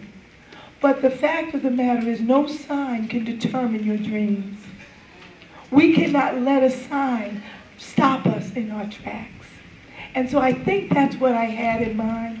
There's so many signs stopping us, people telling us what we're not. Sometimes something, the smallest part of us, our size, our shape, our hair, our complexion, we use those as opportunities to feel less than who we are. Anybody know what I'm talking about? Can I get a witness? Yes. There were those when my sister Beale talked about the hair going back. I lived in a hair going back. They didn't know when my hair was back because it was always back. Some of you don't know what I'm talking about. But you know what? I used that part of me that was least respected, the hair that was called nappy. You won't know what it is because I just wear whatever. Cover it however, and call it in whatever way I wish. But you know what? It made no difference to who I was inside. I said I was going to let the imperfection of me make me a more perfect me. Because when you overcome those imperfections, who's perfect? We all are. We are created to be our most perfect selves. We are the only ones who can be a perfect us, for better or worse. Does that make sense? So I use poetry to make my statement. I use poetry about hair. If you read my poems, woven in and without my woven, like weaved.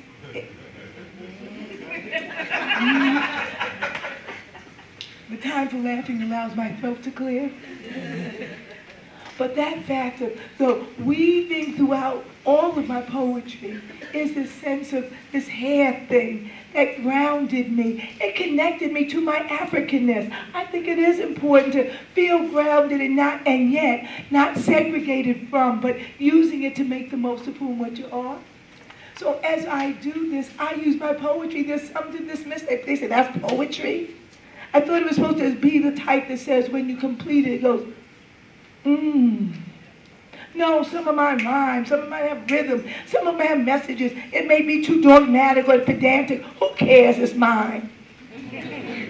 And thank goodness I embraced it, because those who have can sense the message within embraces it as well. I have one poem that I have to share, and I share it because in the 70s, before I was born, I was laid off from my job. And being laid off as an educator, there was a position as a textbook salesperson. They didn't have sales people who were black in the textbook industry, very few, and fewer women. And I was going to apply, and when I went to apply, I saw, now there's no women in this industry, but when I went in, there was a room filled with black women.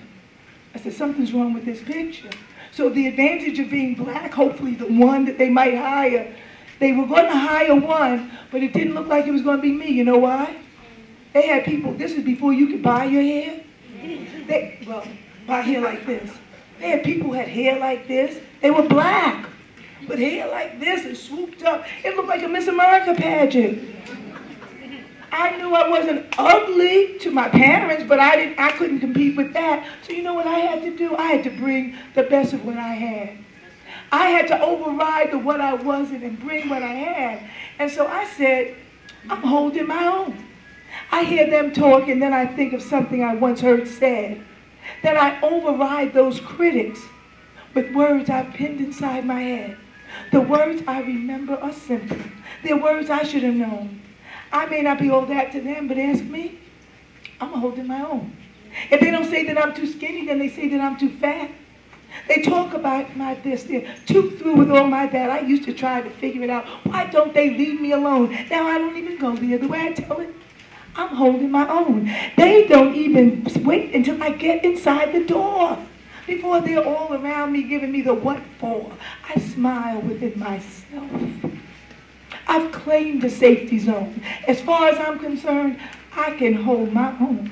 They just don't seem to get it, but as quiet as it's kept, I'm a walking work in progress. I'm given what I need to get. I have this joyous spirit that flies all around inside of me. I won't let it perch, caved in. I use the Creator's help to keep it free. It sings my life's refrain between verses they have never known. With or without them, I know this. I will hold my own. They may never understand the gifts I have unrolled, but I understand what's holding me is helping me to hold my own. Last quick thought. One thought I had to leave you with is, after taking that job, I went to the old school, the school that I worked with, and my supervisor, who had been when I taught 5th grade, said to me, oh my goodness, she opened the textbook and said, and she showed this whole page of authors and consultants, and she said, you could be one of them. And I smiled and I said, yeah. I thought she had lost her mind. There was not one picture there that looked anything like me. I had created my own glass ceiling. We have to be willing to erase, disrupt the ceilings we sometimes place on top of ourselves. Parker Palmer talks about how we have to listen to our voices within, our voice of vocation. So this last thought I will share with you is one that I use to motivate me, but I don't know that I've written anything that could motivate me as much as this afternoon, this morning turned into afternoon has done. Seeing these women from every walk of life who have accomplished so much has motivated me in a way that makes me go back and say I have to do even more. And I'm hopeful that's what it does to all of us. I believe that it must. I wrote this because I continue to get caught up in the outside of me, the outside of who I am, and the hair, the dress, the this, the that, when it's not all of that. It's who we are from the inside out, not the outside in. Does that make sense? Yeah. So when I learned that lesson, and that's, I guess, the only real message I have today, is that we have to find what's good in us, and that so much of it is all good. In fact, I say good here is when you have some. And if you don't have any, then you got a good scalp. But I had to learn that if I'm 20 pounds heavier, 30 pounds, 40, I don't care, thinner, it's all good. So that's what this poem is about. It says, and I'm going to try to remember it because I can't find it in the book. It says, it's called Fragile, Handled with Care. I don't want to hide or change my color. I believe there's a creator above who especially chose this tip and poured it all over me with love. He used his fullest paintbrush to add the details of my features. He contoured my entire body to be prominent among his creatures.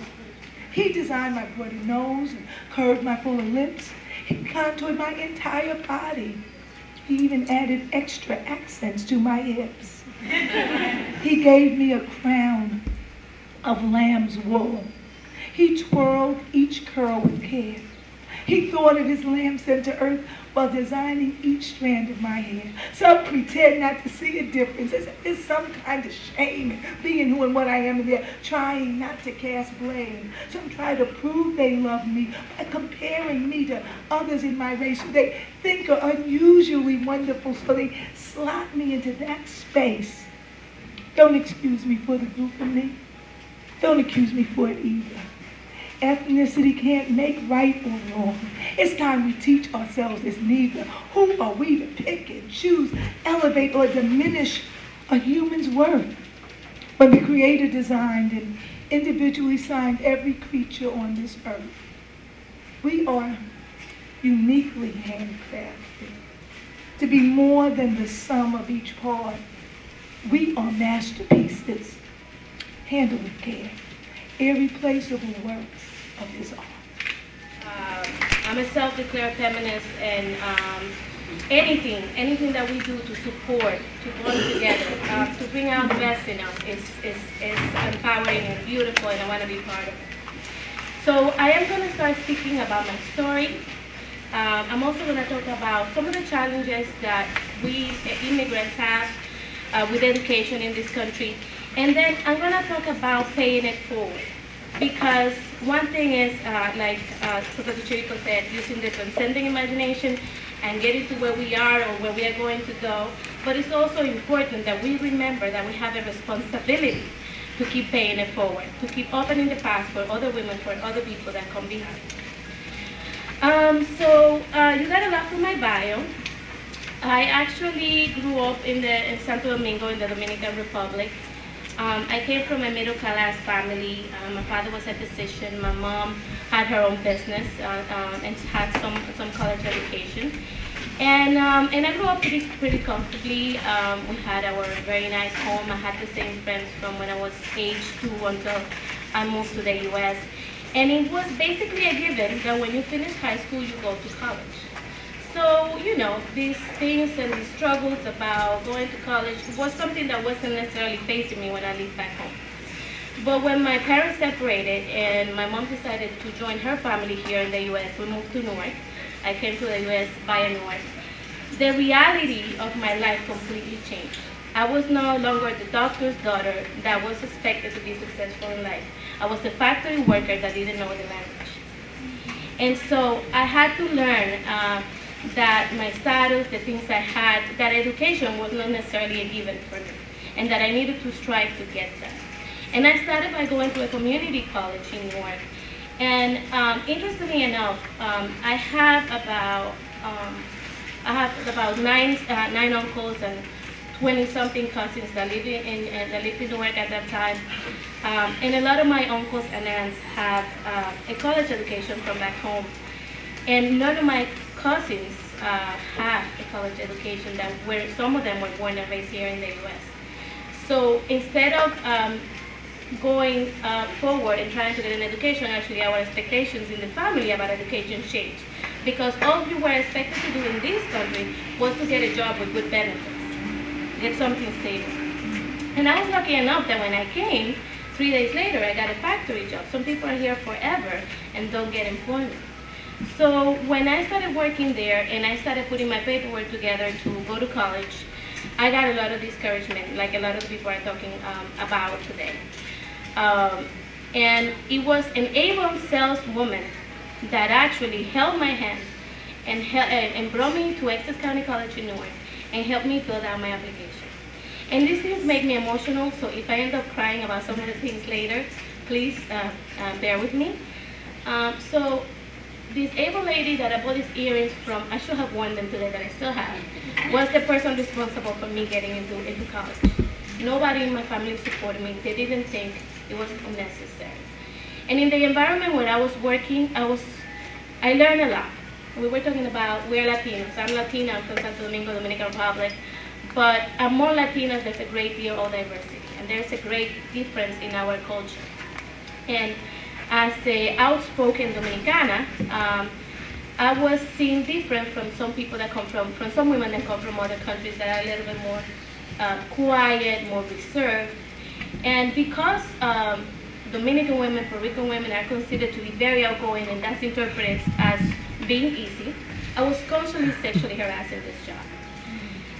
So I had not only to battle the low expectations of my environment, but I had to battle being objectified every single day.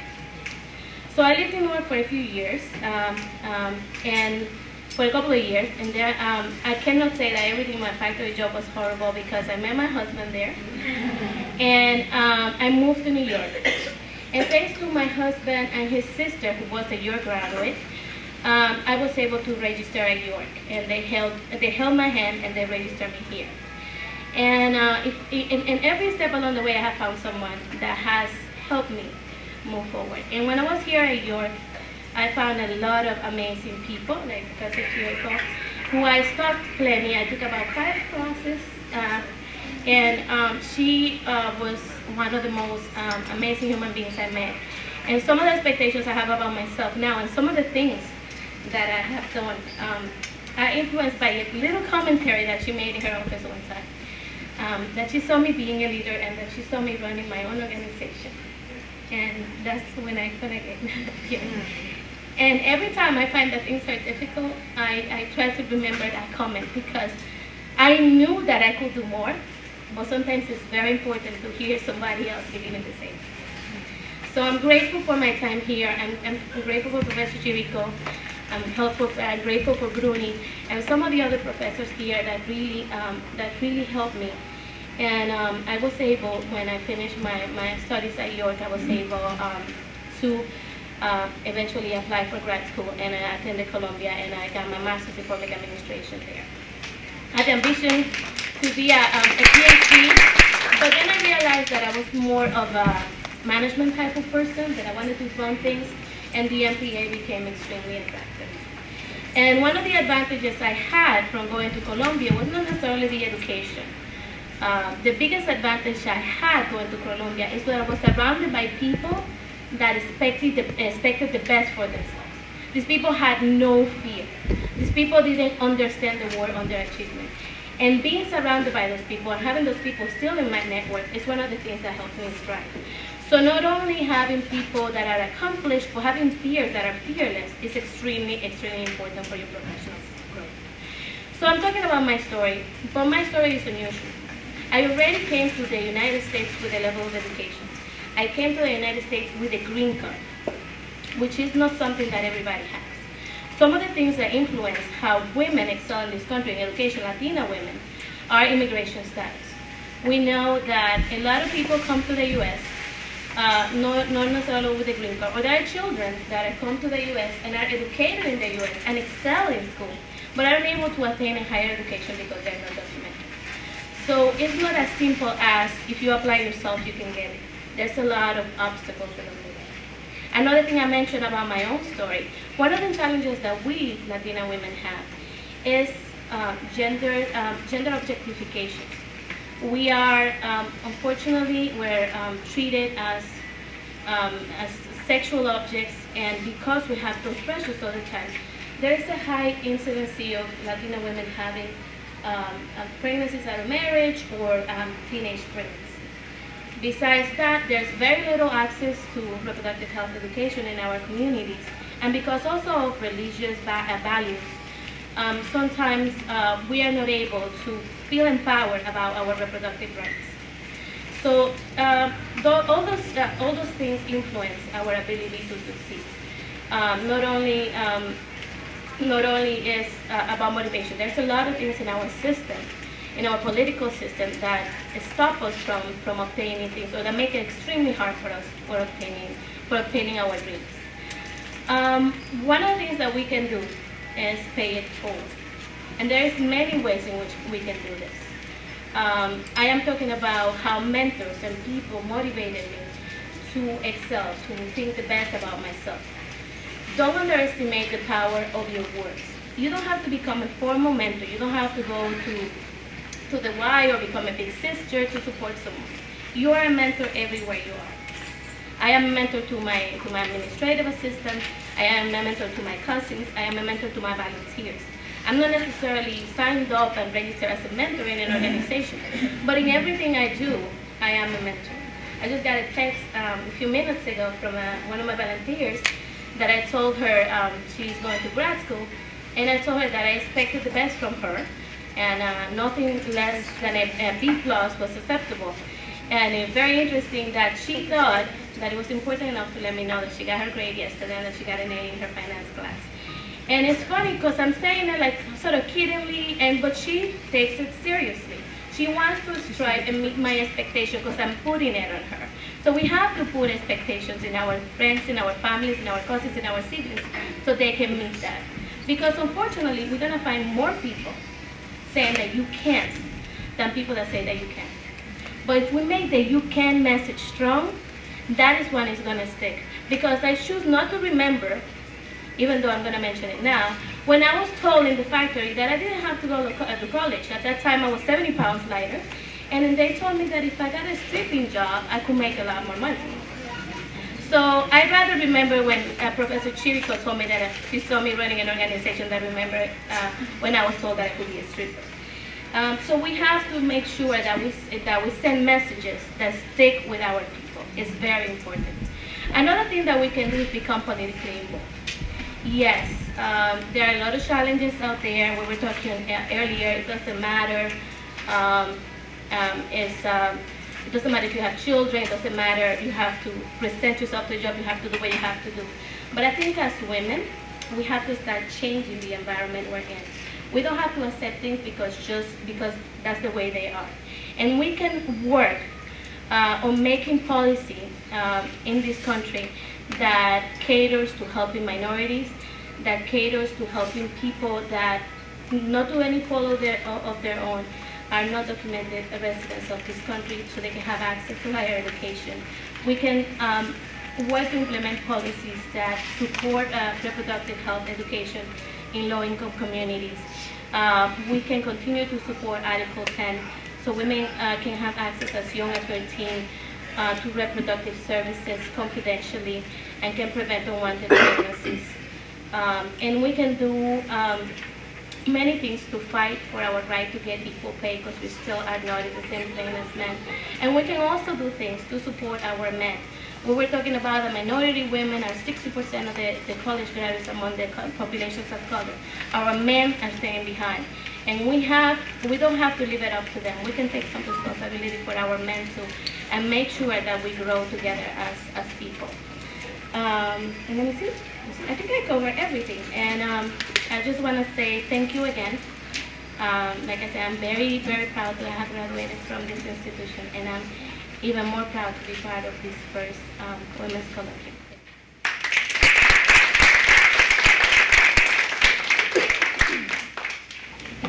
Hello, hello.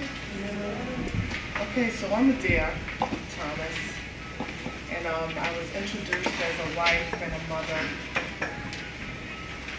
And it was very, very important to me to list those things because being wives and being mothers aren't really celebrated in our society. You know, it's not a big deal to raise a human being and make them a productive member of our society. But I am proudly a mama and somebody's wife who is still walking around. He's not under the ground. I haven't assaulted or murdered this man, so I pat myself on the back for that. Okay.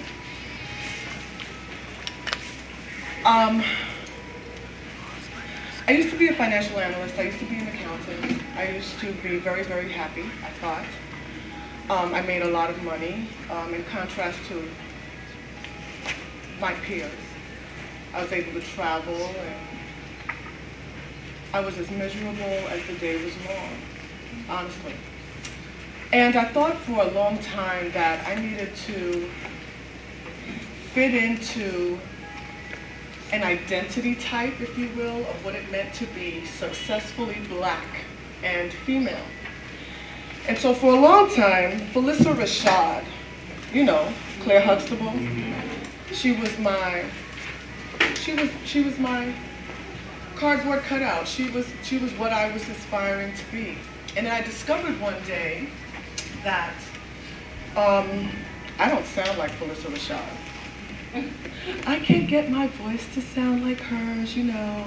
You know how she always sounds really smooth and cool and never really frazzled? No, that's not me.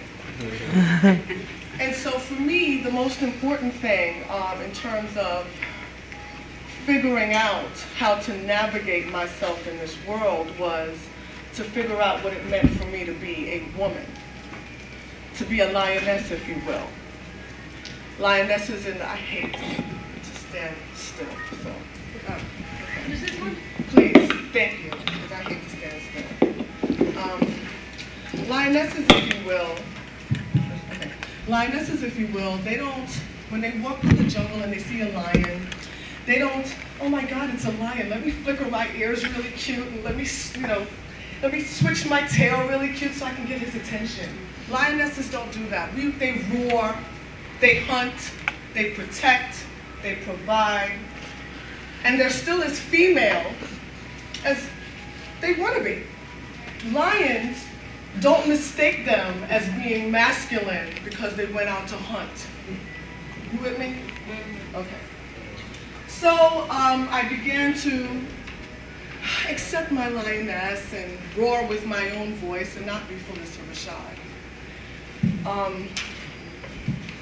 I graduated from St. John's University many moons ago. Then I came here to York, and then I went on to Adelphi. And what was interesting to me was how vast my experiences were. How St. John's and Adelphi were very, very identical in its experience. And York was completely different. It was more like I felt very much like Michelle Obama in terms of her thesis when she spoke about how she felt her blackness was really revealed when she went to Princeton. I actually have an excerpt. And that leads into what I'll be talking about today. And that is whether or not blacks, formally educated black folks, male and female, if we owe the black community something, if we owe something, if we're responsible for each other, right? Because Michelle Obama really addressed that in her thesis. Let me just read an excerpt. So she writes, earlier in my college career, there was no doubt in my mind that as a member of the black community, I was somehow obligated to this community and would utilize all of my present and future resources to benefit the community first and foremost.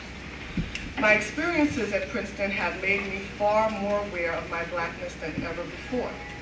I have found that at Princeton, no matter how liberal and open-minded some of my white professors and classmates try to be toward me, I sometimes feel like a visitor on campus.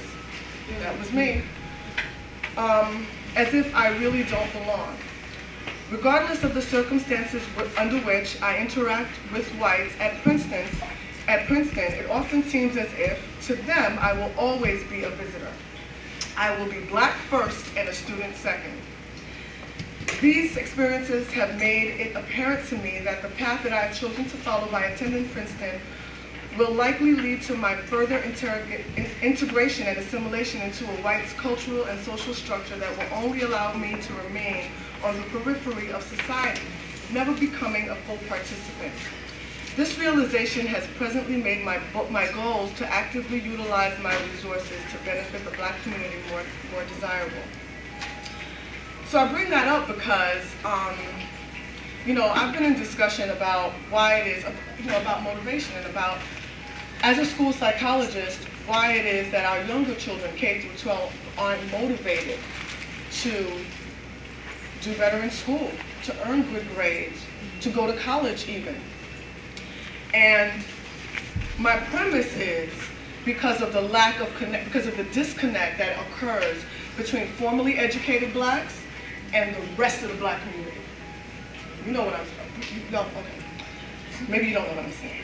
So what happens is that usually when we graduate with our bachelor's or our master's, we don't go back into the hood. You do know what the hood is, right? Yeah. Okay. So we don't go there, okay, because we don't have anything in common with them. We fear that they're going to judge us, and we look down on them. If you were really serious, you would do like I did. You would study hard. We put all types of judgment on folks that have not been able to attain the things that we have attained. On the other side of the token, that bitch thinks she all that. She know everything about everything. I can't tell her nothing. She got masters, she got bachelors, she got doctorates, she working here, she work. And there's complete disconnect, no conversation, no nothing. We can't service, we can't do anything for them. And we think that they don't know anything that can benefit us.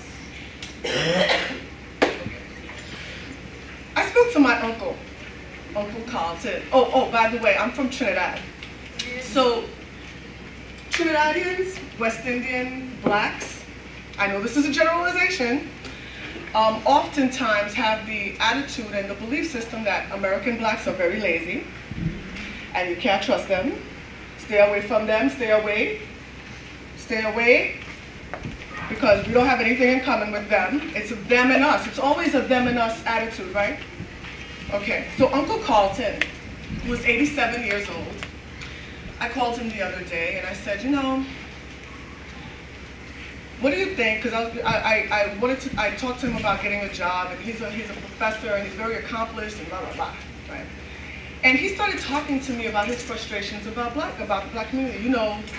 Well, we as a people, we too lazy. Black people too lazy.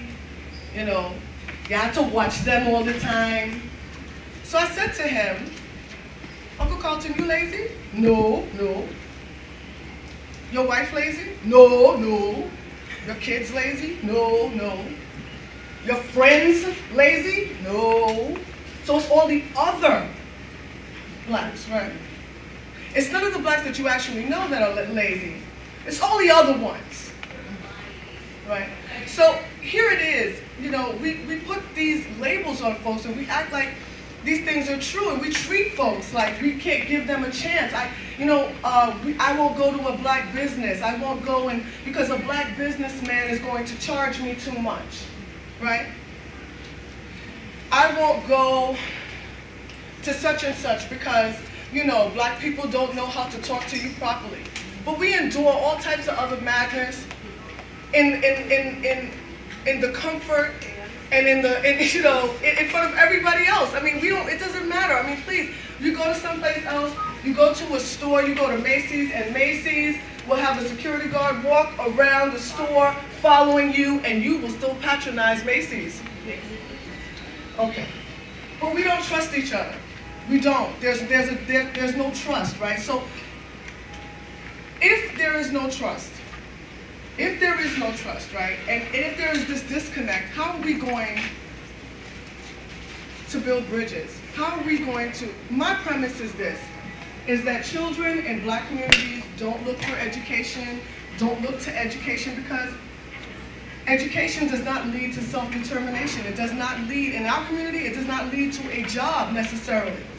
After you graduate from college, you cannot go, you're not going to any local dentist.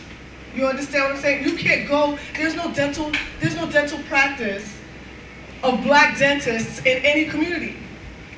But there are Black dentists out there.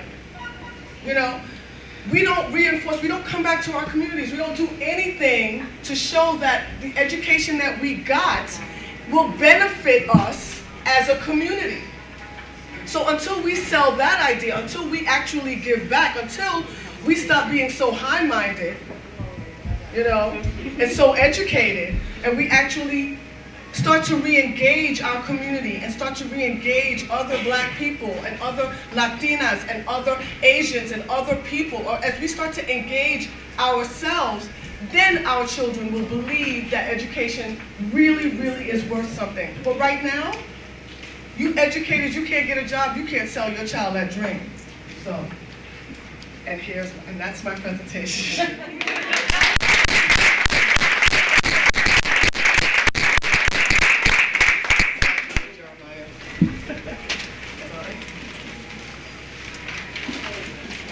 Wow. Can we give them a round of applause?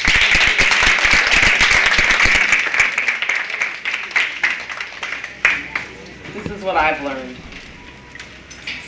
Whether the glass ceiling is real or perceived, there are external factors that challenge us to keep on keeping on. What we've learned, though, is that to face the challenges, we must draw upon our resources, our social capital, our networks, but we also must look within.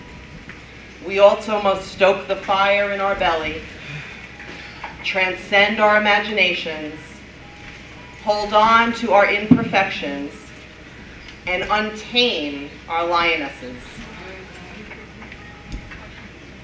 A friend of mine recently shared a little saying with me. I was a little down. And he said, "Perseverance is the hard work you do after getting tired of doing all the hard work you already did." After we've learned all of that, we need to bring it home.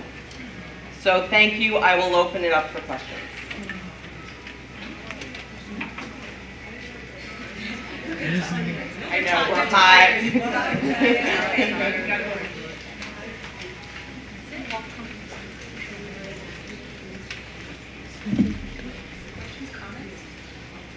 I'm just curious as to the faculty member who asked earlier about what they can do to really implement this, whether she feels more empowered or informed, and how you as a faculty heard a lot of testimonies from students who said how important York had been in their lives, and how you feel you'll move forward with that as been there.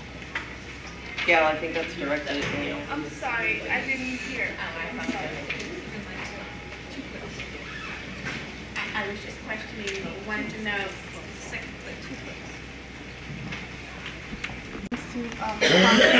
And that is, we would like Trustee Beal and Ms. Haygood to come up and receive some presents, and there will be more.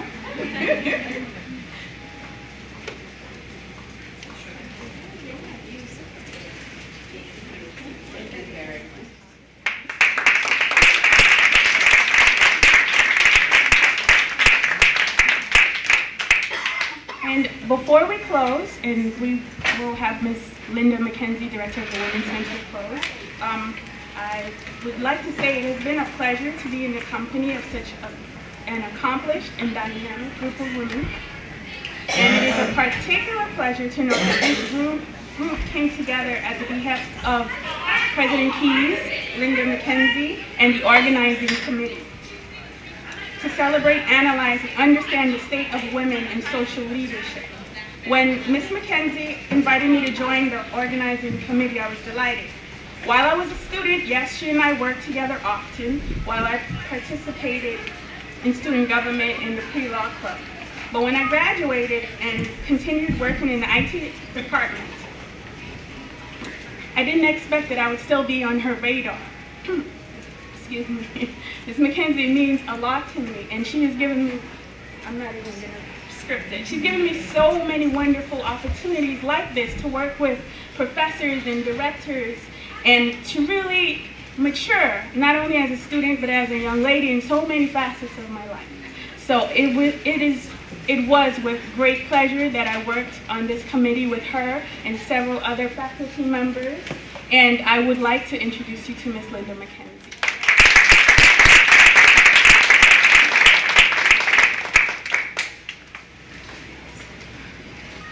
What an exhilarating day.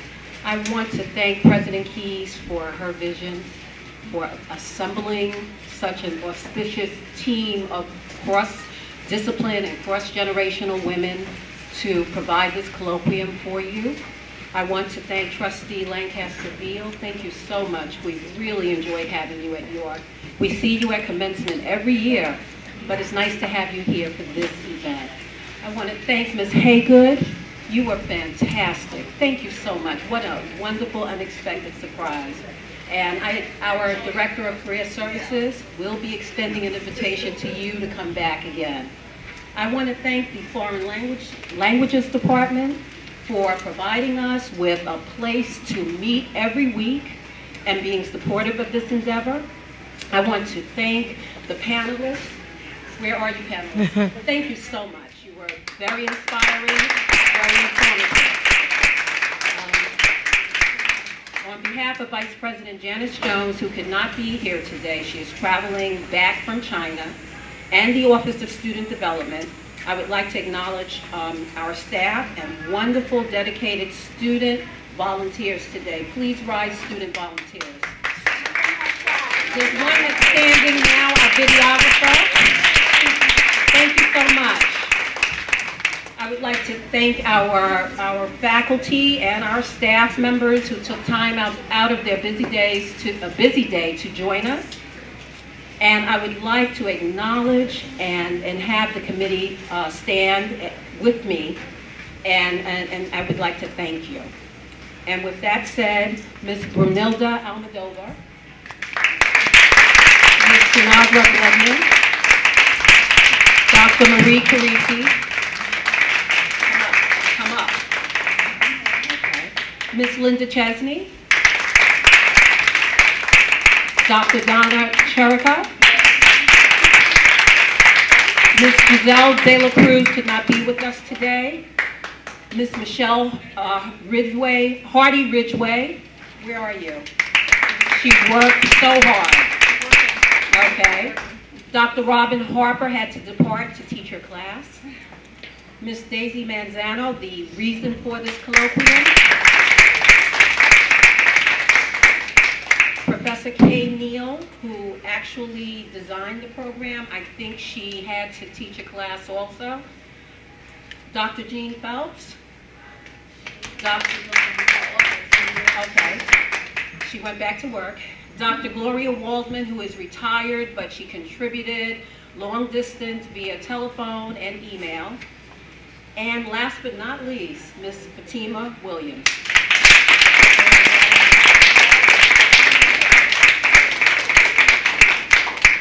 In closing, this committee thanks you for your tremendous support by attending this event. It is our sincere hope that the colloquium develops into an annual event with our students accepting the challenge of leadership, Thank you so much and enjoy this beautiful day. Should you require attendance of certificates, they are available upon request. Thank you.